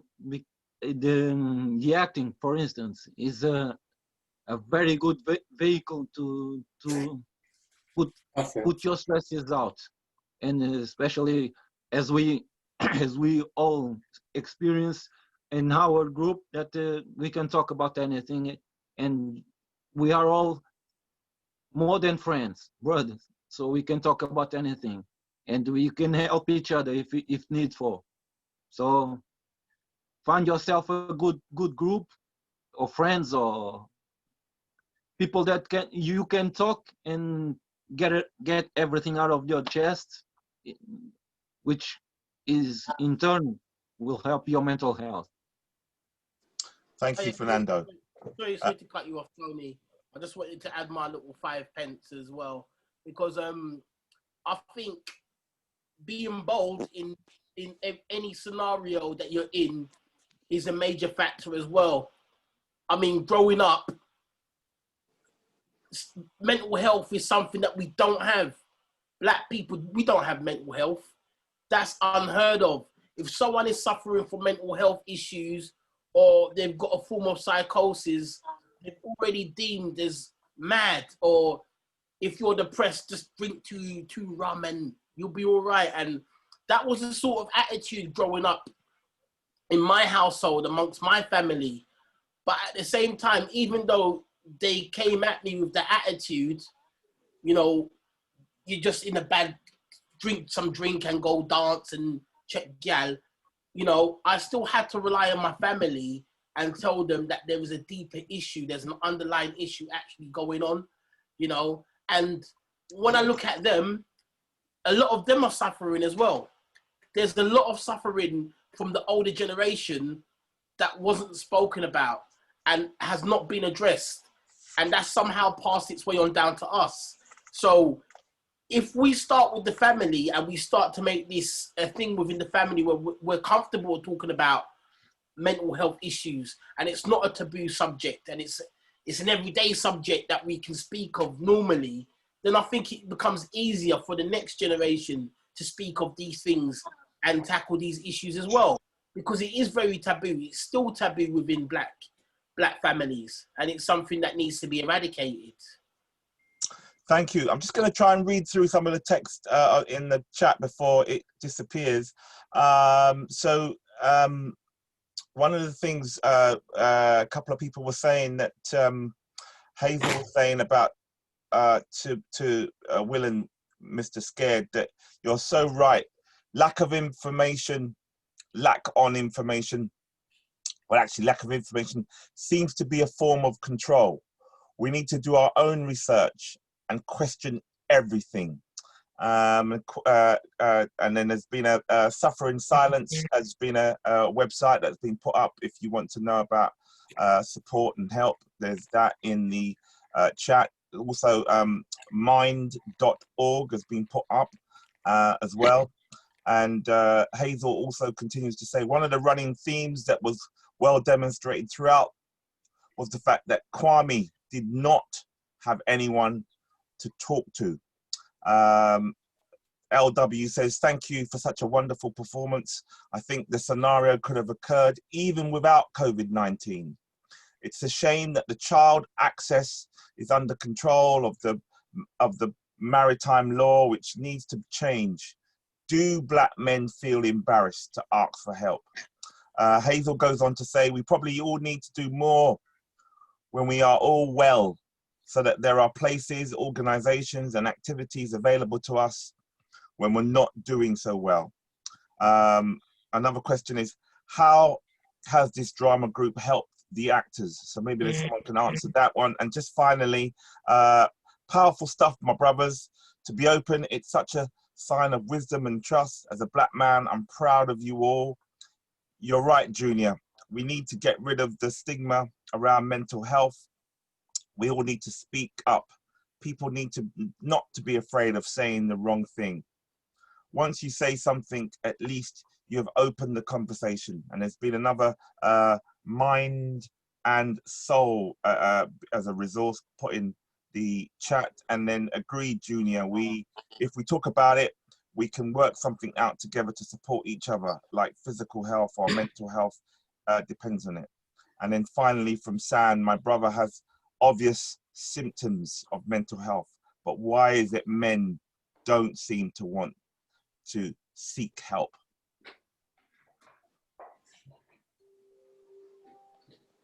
Very interesting. So audience members, I don't know if there is any particular scene that you that brought up something for you. We'd like to invite you now, if you're up for it, to be playfully play with us in this interactive section. So essentially, how does this work? Well, if there was a particular scene that you felt that resonated with you, that you had a strong connection with, that you identified with, and you felt that that scene could have been played out in a different way, we invite you to come on stage, ideally, and revisit that scene so that we can learn a bit more about some other alternatives. So essentially, if there's a scene in the play that you really resonate with, or you'd like to see revisited and dealt with in a different kind of way, we'd love you to engage and participate and interact with that. However, if you're not able to do that, that's okay. You're not obliged to. It may be something that you want to speak to a particular character and question him about his actions and his attitudes and his motives. So, for example, we met the character of Mark. Mark was on road, and Mark was saying that it's peak out here. I don't know if you remember earlier on in the scene, he came out and he was outside somewhere and he lit up a substance, he lit up a something. That character there, what did you think about him and his situation? Is there anything that you feel that can be done that may make his situation better? What did you think about the characters that were on the game show? Well, what were they like for you? Were they real, unreal, realistic? What about the Carl and the knowledge of learning element? What did you think about that? So we just really want your views and opinions here, really, so that we can engage with you and make it a little bit more playfully interactive. But again, you're not obliged to. But if you do want to engage with this show, now is the time to engage with us and let us know what you're thinking. So Hazel writes, I felt sorry for Mark. Would need to hear more about him and his life situation. Well, Hazel, because of the beauty of the creativity and these wonderful performers, we're going to bring you Mark, and we're going to bring Mark back on stage, and we're going to get a little bit more insight into Mark. So I'm going to ask Mark to get ready, and when he's ready, he's going to come back on and he'll tell you a little bit more about what's going on for him, and maybe we can learn about how he ended up in that situation and what's going on for him in his life. And maybe if you've got any suggestions on hearing Mark speak, please put them in the chat, or you can unmute yourself, put yourself off camera or on camera and hear what you have to say. So we're really just trying to find some alternatives based on what you've witnessed tonight. Was Mr. Scared, who gave the rant about COVID-19 and vaccination, was he right to say that? Was he wrong to say that? He's out of line. It's all up for grabs here. I mean, there was lots of different themes that came up for people. I maybe just want to remind some people of what themes that I actually took from it. There was something about relationships. There was something about employment, loyalty, desperation of a father, family, parenthood, stress, work, medication. The government don't care about us. There was something about a road life and what the realities of that is. There was something about friendship or not. We obviously saw something around stop and search and that whole blunt tool around enforcement.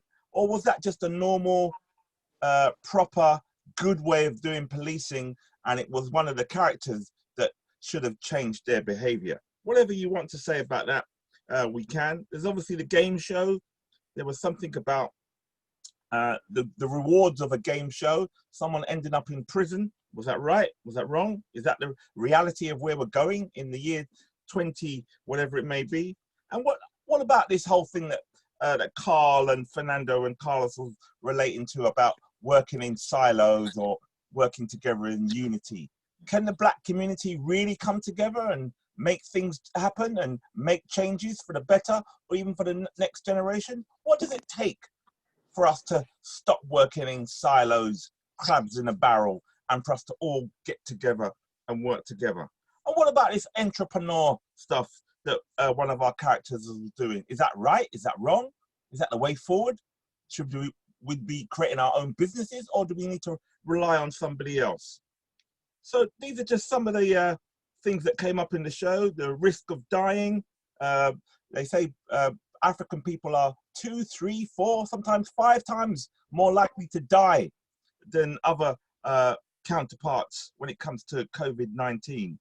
And all of these issues are up for discussion. So I'm just going to give a few more comments in the chat before Mark gets ready to come back on stage.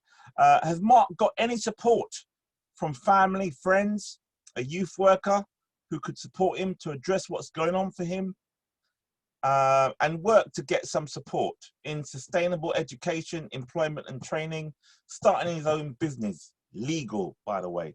So Hazel and MA Parent, we're going to find out in a bit. We're going to get Mark back on and maybe we can interrogate some of the questions that you're referring to.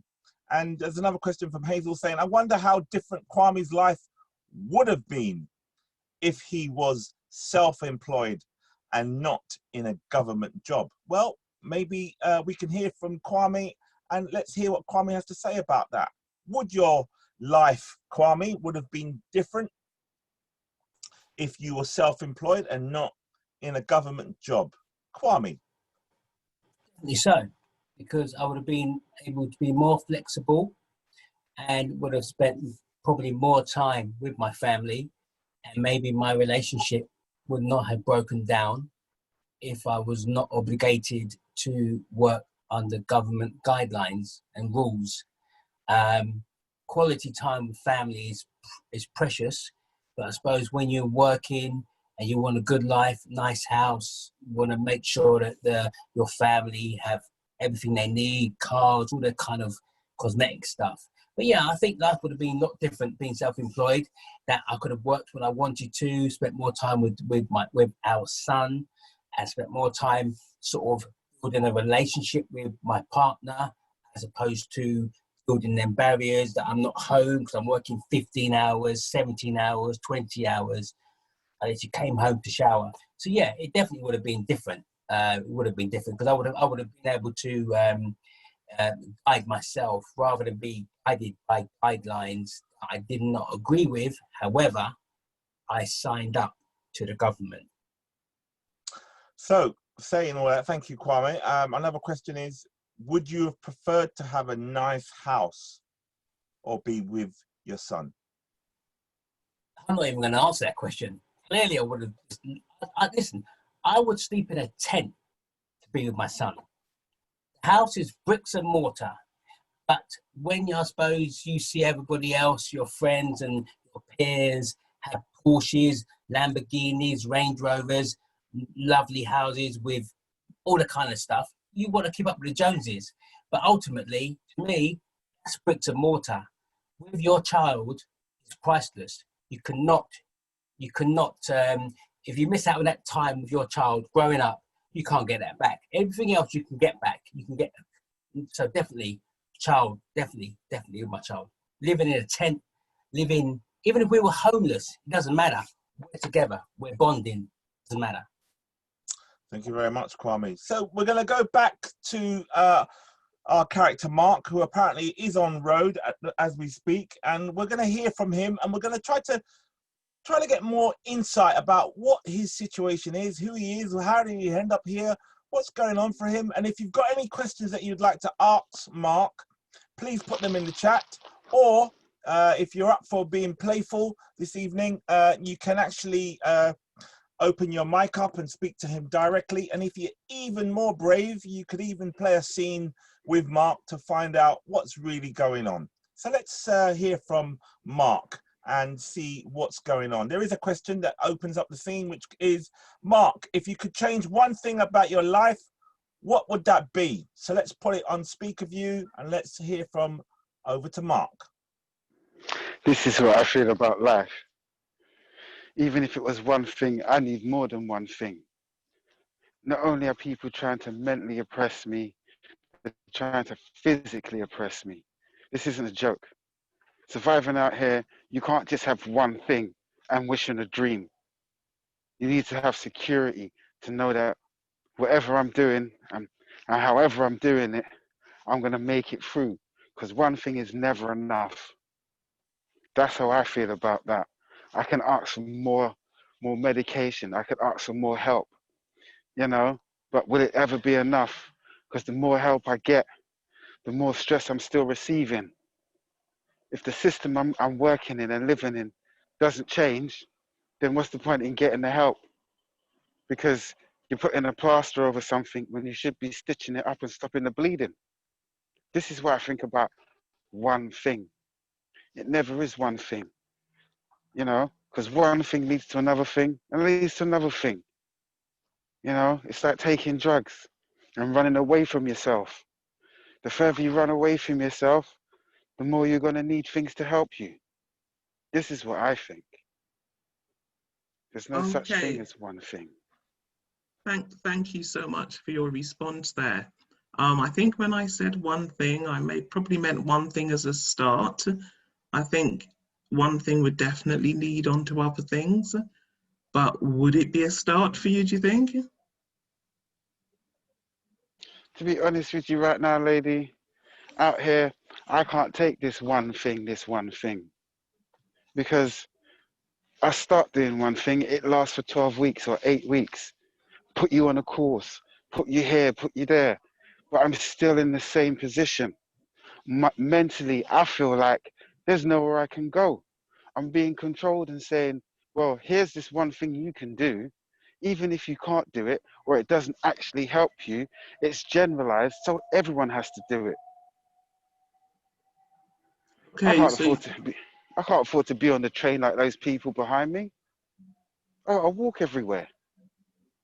Okay, so your choices are pretty much limited. Based on the system which I've been put in. You know, having their living out here, and if you don't fit into what they want, then they're not going to help you. And then when you start feeling insecure and mentally afraid and become back to your primitive self and just trying to protect yourself because you're unsure, people want to mess with you. What do you think would be a good start then? Where would you start? What do you think would be a good start for you? See, this is what I think, lady, about people who sit in their offices and talk to us about what do you think? It doesn't matter what I think. I don't have access to anything. So when I say I want to have a home over my house, I want to have a rehab center that's always open and facilitated and was prepared to accept me regardless of what the circumstances are. You know, I can't turn around and say, I want to make sure that I'm able to see my child. That's what I want. And I want a roof over my head. I'm asking for things that, well, sir, even though you may be born and raised here and worked half your life, you are not a priority. Somebody else is who hasn't done anything since they've been here. Can't ask me what would I do. I don't have the access to the funds, to the knowledge, because I can say what I want. And you can turn around and say, well, that's all very good, sir, but you know, that's not what we're doing.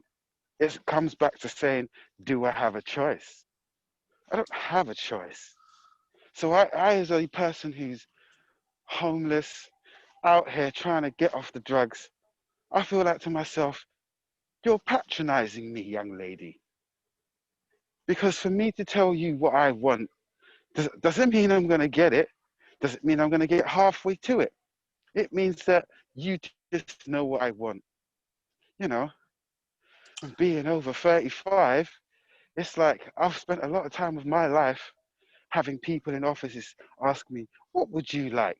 Well, I don't think you really deserve it. Okay, Mark. Okay, You know, thank you you. haven't shown Thank me. you, Mark. Thank you, Mark. Hazel, how are you doing? I'm just checking in with you. No, I'm listening. I think he demonstrates, and I'm hearing what he says. It's not an easy situation. I think there aren't any big answers to this, but I think somewhere along the line, when the time's right, you kind of need to find a step in the right direction. Because staying as things are doesn't seem to be the solution either. It is difficult. It's not easy. But now I'm all ears. I'm listening. Okay, so if you, I don't know, if you've got one piece of advice to leave Mark with, what might that be? Or what would you say or want to do from now?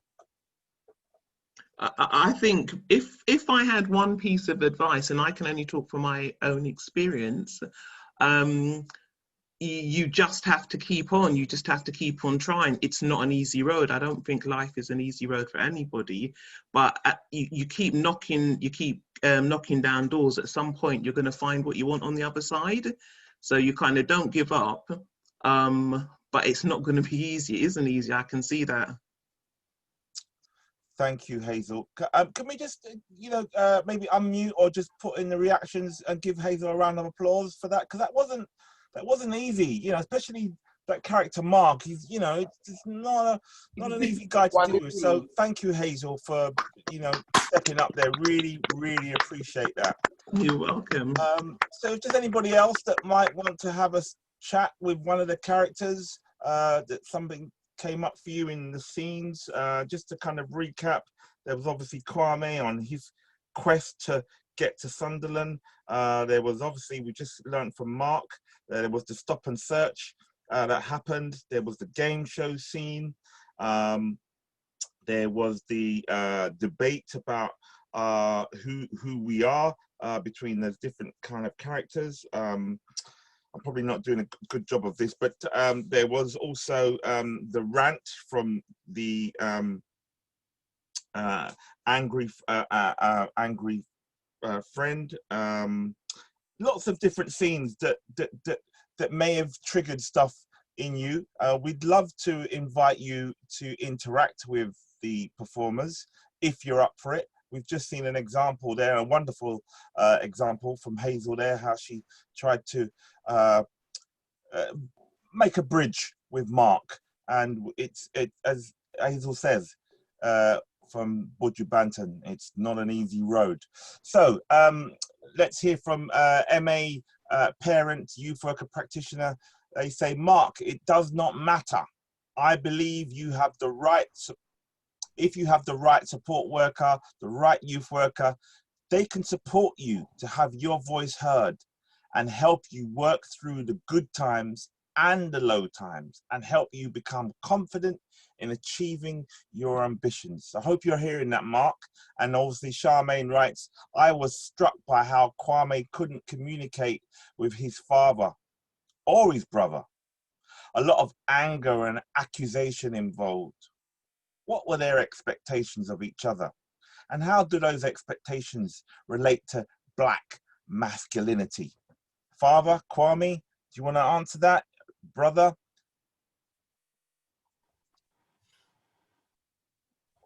He's going to go first. Father, let's hear from the father.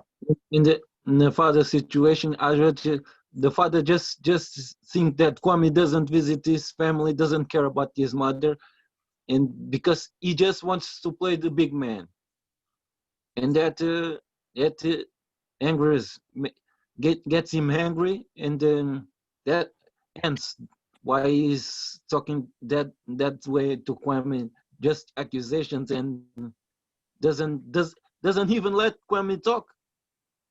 He's just starting blame, just accuse and compare him to his brother, which is he knows they don't have the same job, the same responsibilities, and even the same situation. Kwame has his child he cannot see, and his child is very. The father knows all that, and his brother has his child with him. He knows all that, but he doesn't care because he's angry, because he thinks Kwame wants to play the big man, but always reverting to the family and asking for things. That's my what. Thank you, Dad. Charmaine, I hope that satisfies your. Hello, I can interject. I can come in with something. Okay, just want to check with Charmaine. I hope that satisfies your interest. If there's anything that you feel that you still like to say or do, you can write it in the chat, or we're playfully inviting you to speak up. Thank you, Charmaine. Can you hear me? Yes, of course, yeah, loud okay. and clear. So you're that speaking was to, really you're speaking interesting. to the I'd love dad to right hear now. love to hear from the brother as well, obviously. But just what you said, Charmaine, if we just deal with the dad first, then you can play a scene with the dad and see. Yeah, sure. Okay. I was wondering, you kept talking about the big man. He just wants to play the big man, and I was wondering what that means to you when you say that. And is playing the big man incompatible with being a good family man? No, playing an important man because he works in the government secret service. He paints himself as an important man. Okay, I get it. I get it. So is it like he's gone out of the family, what would you say, the family environment? So he's kind of made it in the mainstream society, but at the same time, it feels like through doing that, he's not paying attention to his family. Are those two things kind of incompatible? If you make it big. No. That's exactly what you are right. You're absolutely right. They're seen as being incompatible. You can't do both things. Yes, and for instance, he because of that, even though he still needs everything is in top of him and he can cope with everything, he still thinks he's above. Yeah, that's really interesting. It's like if you make it out into the big world and you get successful, it can cause a lot of conflict with your family. Absolutely. So Charmaine, how do you recommend that we deal with that? Because sometimes people would say we get rich and switch. How do we remain rooted where we've come from? Whoa, it's such a big question, isn't it? It's happened to a lot of different people from a lot of different backgrounds. People going into higher education, people, going into professions, all kinds of things. I'm not sure. I don't think I could answer it. I'm a white woman and I know very little about, where people are coming from or what it's like for them. But maybe somebody else can, somebody else in the audience. Okay. You said you had another question for somebody else. Is that right or not? Oh, I just was aware that the brother was about to talk and tell us, and I would love to hear his perspective. So, Let's hear on the brother. Let's hear from the brother and see what he has to say and why he has this attitude to his brother. Let's hear a bit more from this one.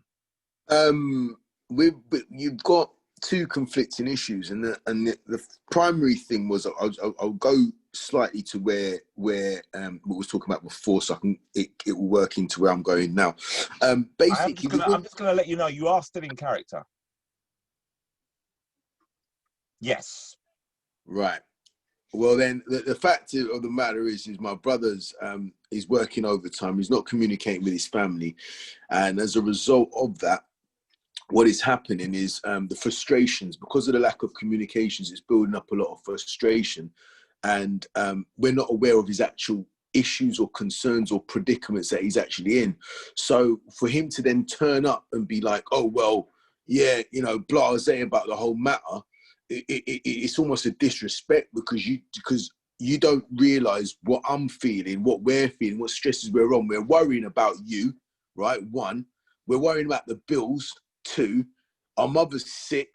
3, and then all the brunt of that is now falling onto your sibling because you're not there to support them. So in effect, you feel neglected, and you feel like, you know, at the end of the day, you're having a good time, and I've got to bear the brunt of it. Not only that, you know, the stresses and the hitting of my pocket, and I've got my own family as well. So you know, it's one of them things that I don't think it's acceptable, and you shouldn't be doing it. Just a quick one. It's Hazel here, brother man. Absolutely quite surprised to hear that you say that you were really concerned about your brother Kwame. Boy, the way I heard you talking, it didn't sound like you were concerned about him at all. That's because if you check, there was a bit where I said, "Well, you look well," and that's what triggered it. If I'm worried about my brother, I see him, and he's just blasé. Oh yeah, laughy. But hang on a second, mate. So where you been? And with that point now, I'm saying, okay, you are fine, but now I'm angry because all the impacts and issues that I've experienced now exacerbate because you know you're all right, and you look all right, and now I'm angry because you haven't communicated to me, you haven't told me anything, and why is that? Difficult communications. From both sides. Definitely from both sides. It sounds like maybe if you had a little bit more time to talk to each other, you'd possibly see things from each other's perspectives. No, what I find, what I see the problem is not being able, a lot of the time when you're in a situation, it's the not knowing that makes the situation a lot worse. In any situation that someone owes you money or anything like that, if they're hiding from you, it makes the situation 10 times worse because now you don't know what's going to happen. Are they going to abscond? Are they ever going to come back? And that is what leads to this exacerbation of events. This is where the anger comes from because, you know, you haven't seen your mother. Your mother's been sick. Why haven't you seen your mother? Right? That's secondary. Then there's all these other factors. You haven't been paying your bills. You haven't communicated with us. Yes, we know you've got a family, but what was you doing in the first place? You know, as far as I'm concerned, you know, we tried to get you out of the situation. You went knees deep in it. Now we've got to deal with the brunt of it, and you're using that as an excuse for not handling your business at home. 2 homes, and that's what it seems like. Okay, so my last quick question for you is then, what do you do to de-stress yourself? What do you do that makes you less stressed?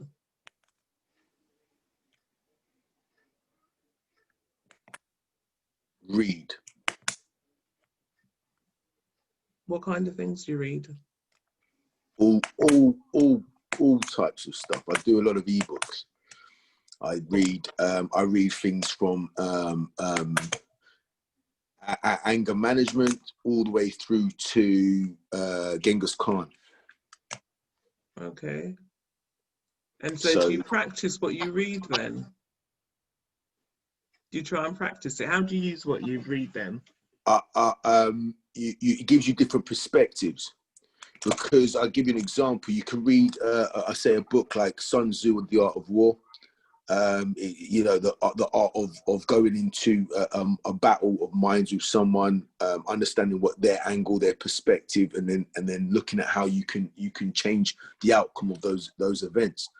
So there's many different ways in which you can look at read books, and it's your interpretation of the books. And sometimes certain books can actually take you away from the stresses that you have. So it's escapism as well. All right, thank you. Thanks for sharing that. Thank you, Hazel.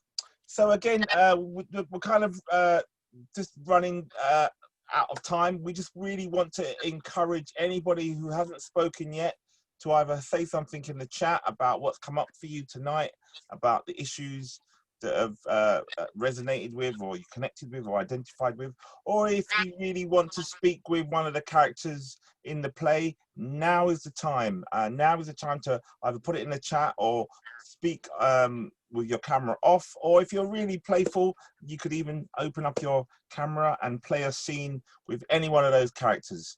We do invite you to, the cast are really looking forward to it. It's one thing that they certainly love to do. So we do invite you to do that if you're up for that. And just to recap, you know, what about the Dreadlock and Barled? What did you think of those two characters? I mean, were they really that serious? Would they really have the power to?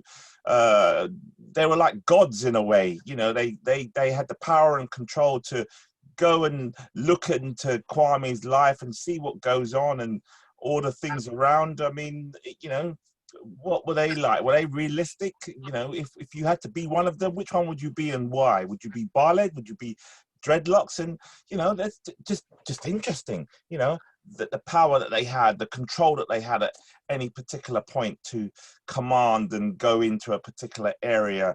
They obviously, you know, if you were here in the plane, we were inside Kwame's head, and Barled and Dreadlocks were obviously somehow dominating what goes on and what we should see or discover in Kwame's head. Yeah, so if there is anything that you would love to re-interact with, we're here for a few more moments to try to get that. But otherwise, there's no pressure. We would just like to say thank you for being with us tonight. It's been a wonderful evening. So maybe the final kind of roundup could be them. So what now? What do we do now? What is it that we're going to do? We've watched this show. We've had a bit of a debate. We've had a bit of a chat.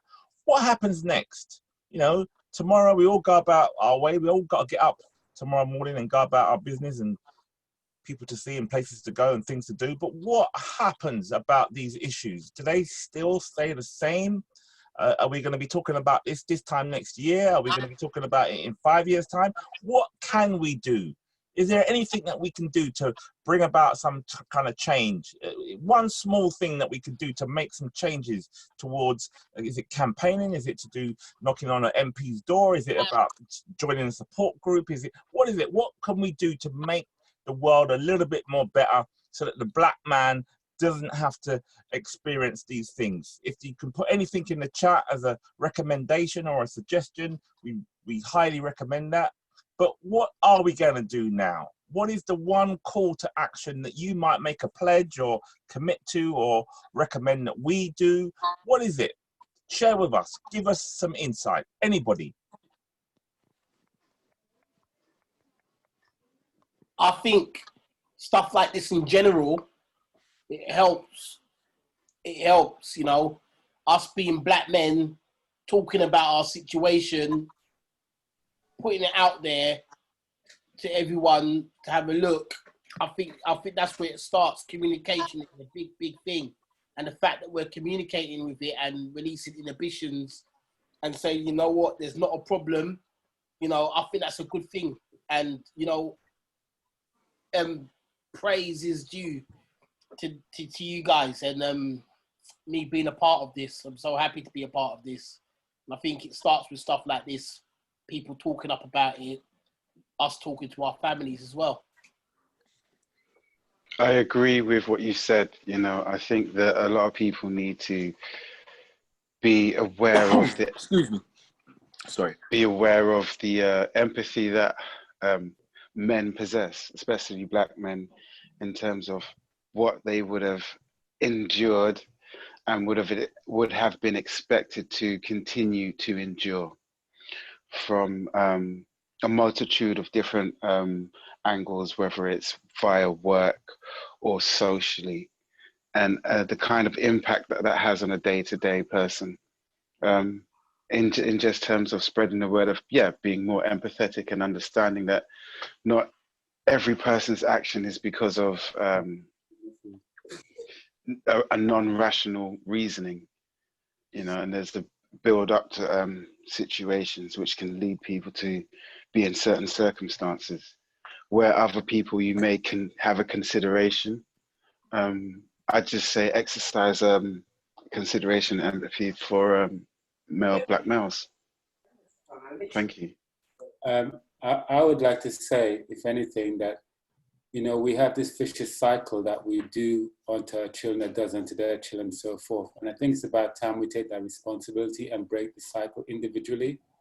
It's not just about, it isn't a collective effort, but it's an individual effort. So you have to think, how can you change this game plan? How can you do something different that your parents didn't do, or what you can pick from it? And it's about the individual person changing that game. You take control of your life at the end of the day. That's what I feel, and that's what I've learned a lot from coming to our drama meetings, and we're having this discussion and so forth. The only thing I can come back and say is I need to take responsibility for my life.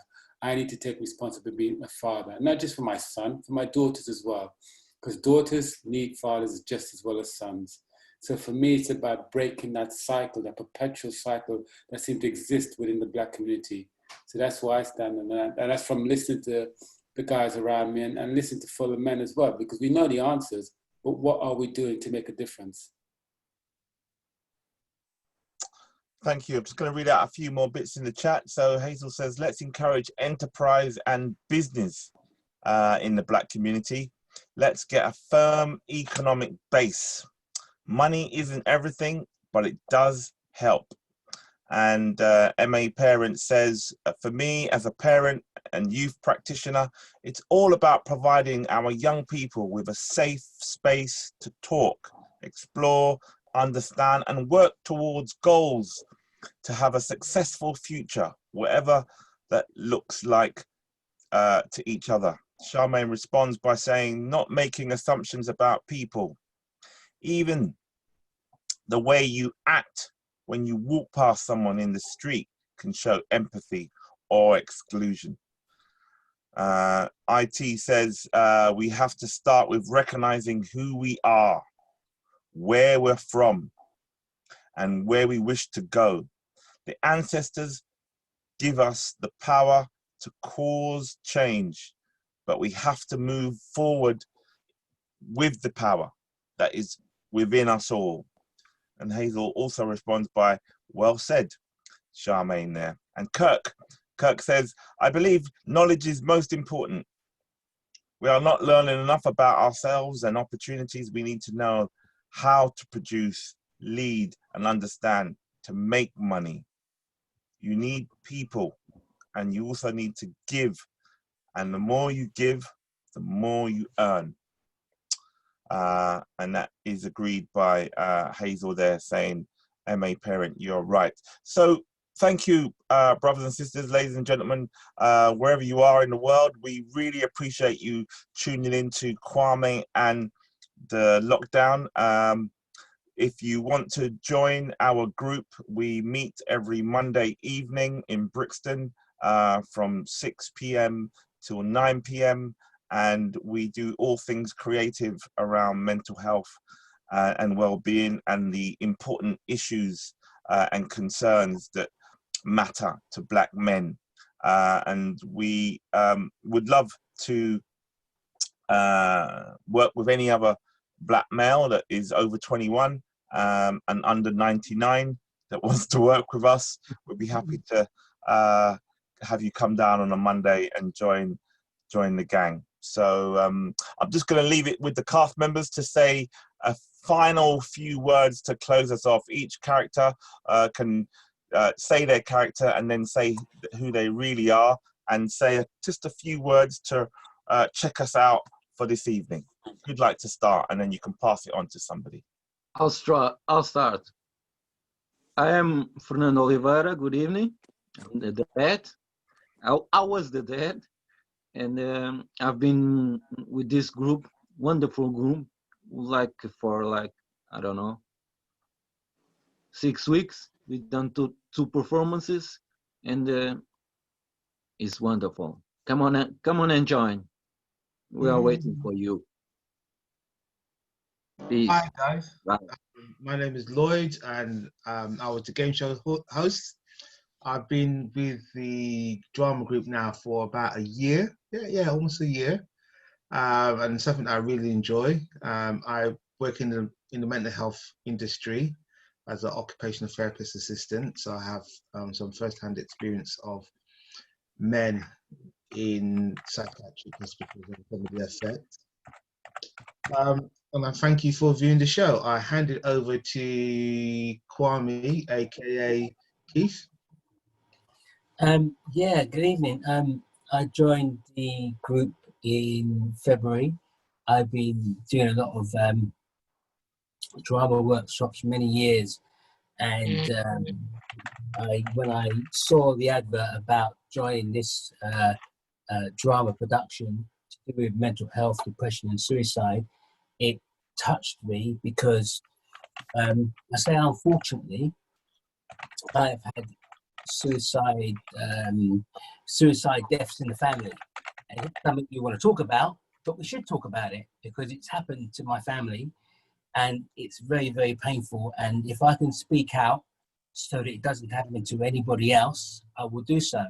And coming along to the drama workshop on a Monday evening, as Tony said, from 6 till 9, hashtag 9:30, it is absolutely amazing because no matter where you come from, all walks of life, you're there. You can share your evaluations, you can share your idolations, everything else. And it's a great workshop. So I recommend that anybody, whether you've got mental health issues personally or mental health issues within your extended family, come along to the drama workshop. It's fantastic, and I love it. I get up at 5 in the morning, and on a Monday I look forward to getting there at 6 o'clock after 11 hours of work to just offload and be with a great bunch of people, as you can see that are here tonight, and some others that aren't here, and it's fantastic, and it's a good way to release no matter where you come from. And I'm going to pass it on to Trevor, aka the dreadlock with the bald head. Yeah, oh, thank you, everybody. Thank you for viewing. Thank you for being a part of our show and also our lives. Yeah, I think I joined in February like Keith, and I think I traveled the furthest because I'm all the way from Birmingham, Coventry. And my strapline is when I've been going down to the sessions in Brixton, I've been given the opportunity to really to cathartic. So that gives me the opportunity to really de-stress. And I spoke earlier on about the mutual support sharing, and especially as a Black man, seeking to dispel the myth that we don't talk, we do. And as someone alluded to earlier on, we can speak at whatever level you want to pitch and you want to engage your level of offloading, you can do. And we do talk about men's issues and the things that impacts us in a mutually supportive environment. I've been involved in about 3 shows now, 3 or 4. And to me, this has been the best. This has been absolutely phenomenal. It's the longest show we've done, but in terms of we had a very short time to do it in, and just the gelling, the symbiosis, and they're just working it through. Believe it or not, myself and Marshall, we perfected what we did tonight. So you got it, off the press, and it was just phenomenal. We are gifted, talented Black men who've got something to share with the world. So thank you, Tony, for really affording and giving the platform, because if it wasn't for you, I would not have been here. So the process is worth it. Handing over to Kieran, if he's there. Yeah, I'm here. Thank you, Trevor. I played Troy, who was the mischievous friend, and then the very ignorant game show contestant. So I've been with the group. I joined roughly when Lloyd joined, so about a year ago. And I work in the mental health industry as well. It's been a really great experience to work with this group, and obviously you've got other people that aren't here today, but it's been amazing. And I think just to echo a massive thank you to Tony for getting this going, getting it started, giving up his time and making sure that we can get this along with everybody else that's contributed as well. So yeah, thank you everybody, and thank you also for watching. And I'm going to hand over to Carlos. Oh, hello everyone, I'm Carlos Sanchez. I'm aka the good friend, aka the professor. I've been working with the group for just a couple of months now. This is my second gig, which I enjoy very much. We've got another one coming up shortly, so look out for that one. Working with these guys is wonderful, a very good experience. The mental health is phenomenal. It's just like it brought out so many things I hadn't noticed myself, and we could actually go out and talk and see what's happening, and actually see everyone else's mental health is always different. It's not always the same, but it's different. But it's there to help to each other, and that's what we do, help each other. We do work together as a good team, and it's a good fun every Monday night. Even though I'm south of London, I do enjoy going down there, and working with the team is great. So I'll pass it on to Kirk. Hello, good evening. My name's Kirk. I played the brother and also the show host, Carl.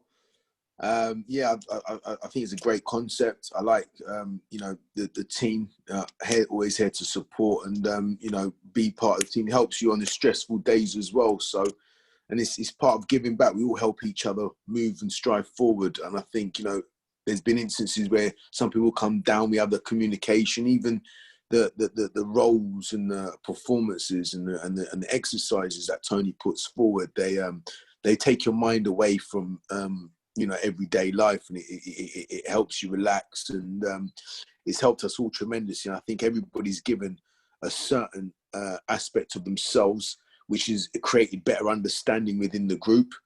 And like Carlos said, everybody that, not always, mental health is something that you can look at and you can see, you can touch, you can feel, we create a better understanding. And I think with that, we all grow and become, stronger as people, and realize there are people out there that will listen and hear your feelings and your emotions. And you can be yourself. So that's the most important thing. We got Wayne. Wayne, have you been? No, I have not. No, I have not. Over to you, my friend. Thank you very much.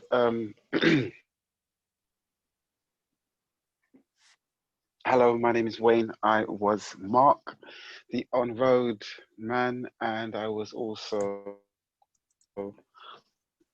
Paul.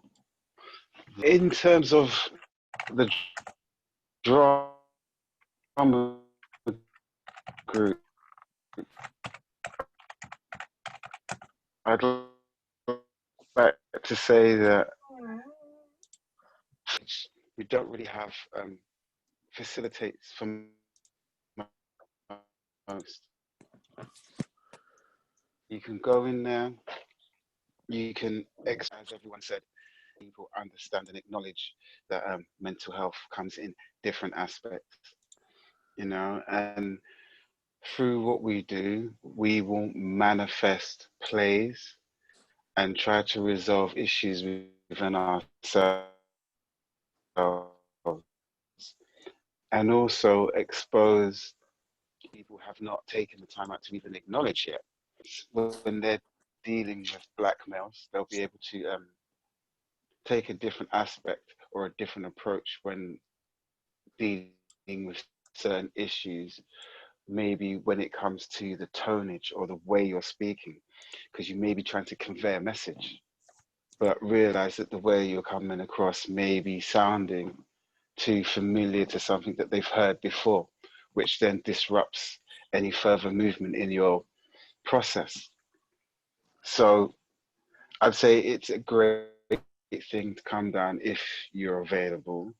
And I'd also like to say being part of the group helps me personally. I am one who suffers from suicidal ideations and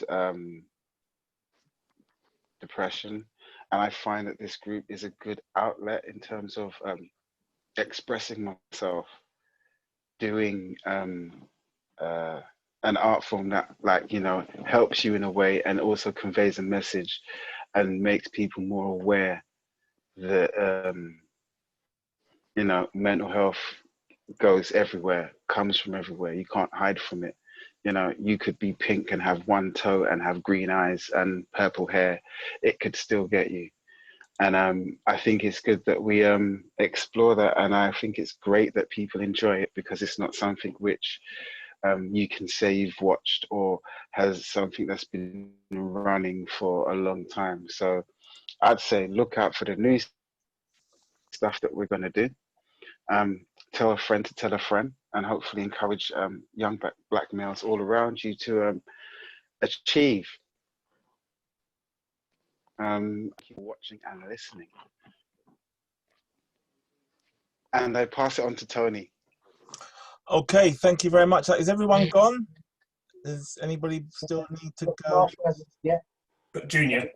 Sorry, Junior. Go ahead. Go ahead. Yeah. I haven't gone.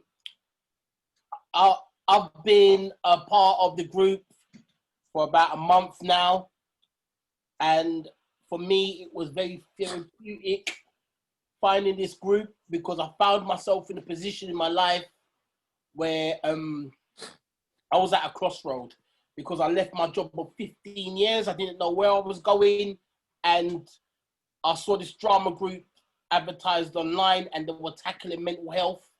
And this is something that I discovered that I had during the pandemic, and the pandemic actually brought it out, and I had to have a look at my life, and I said, you know what, I'm actually suffering here.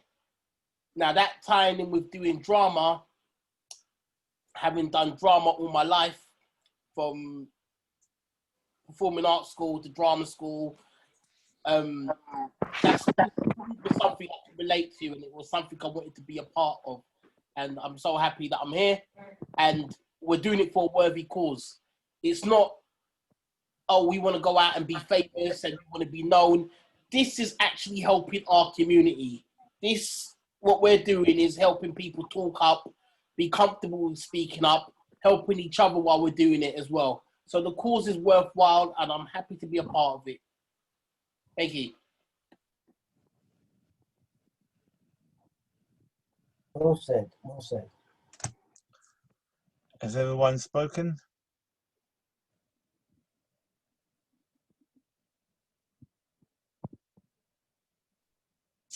Okay, so yeah, thank you everyone for turning up tonight. Really appreciate it. A recording of this is going out live on Facebook, and we will have the show up on YouTube as from tomorrow. I put in the chat the next performance, which is on Friday the 27th of November, 7 p.m. Up in South London, Upper Norwood. It's going to be a social distancing performance, so limited tickets will be available, but it will be a live physical show, unless the government have changed their guidelines in relation to the lockdown. But that's when our next show is. It will be the last one from us for this year, and then we will have more shows for 2021. But on behalf of all of the cast and the crew for tonight, and you wonderful, lovely audience for tuning in and spending a Friday evening with us, we want to say thank you. We really enjoy your company and your time and your generosity for sharing, and we wish you well, and thank you so much for enjoying this evening. We hope it's been of value, and we look forward to seeing you again sometime soon. Thank you. Thank you. Thank you. Thank you, everyone. Love. Take care. God bless. Take care, everyone. Nice weekend, guys. Yes, okay. Okay, bros. See you again soon. Monday. Monday, 6 o'clock. Thank you, everyone. Ciao.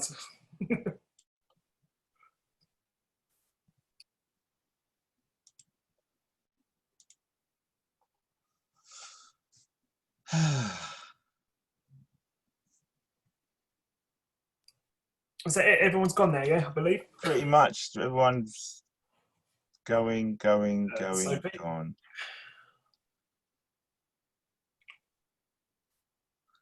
Okay, I'm going to switch the camera off and stop recording. So, all right, see you Monday. See you on Monday, indeed. All right, have a nice weekend. Bye. You too. Take care. Bye. Bye for now.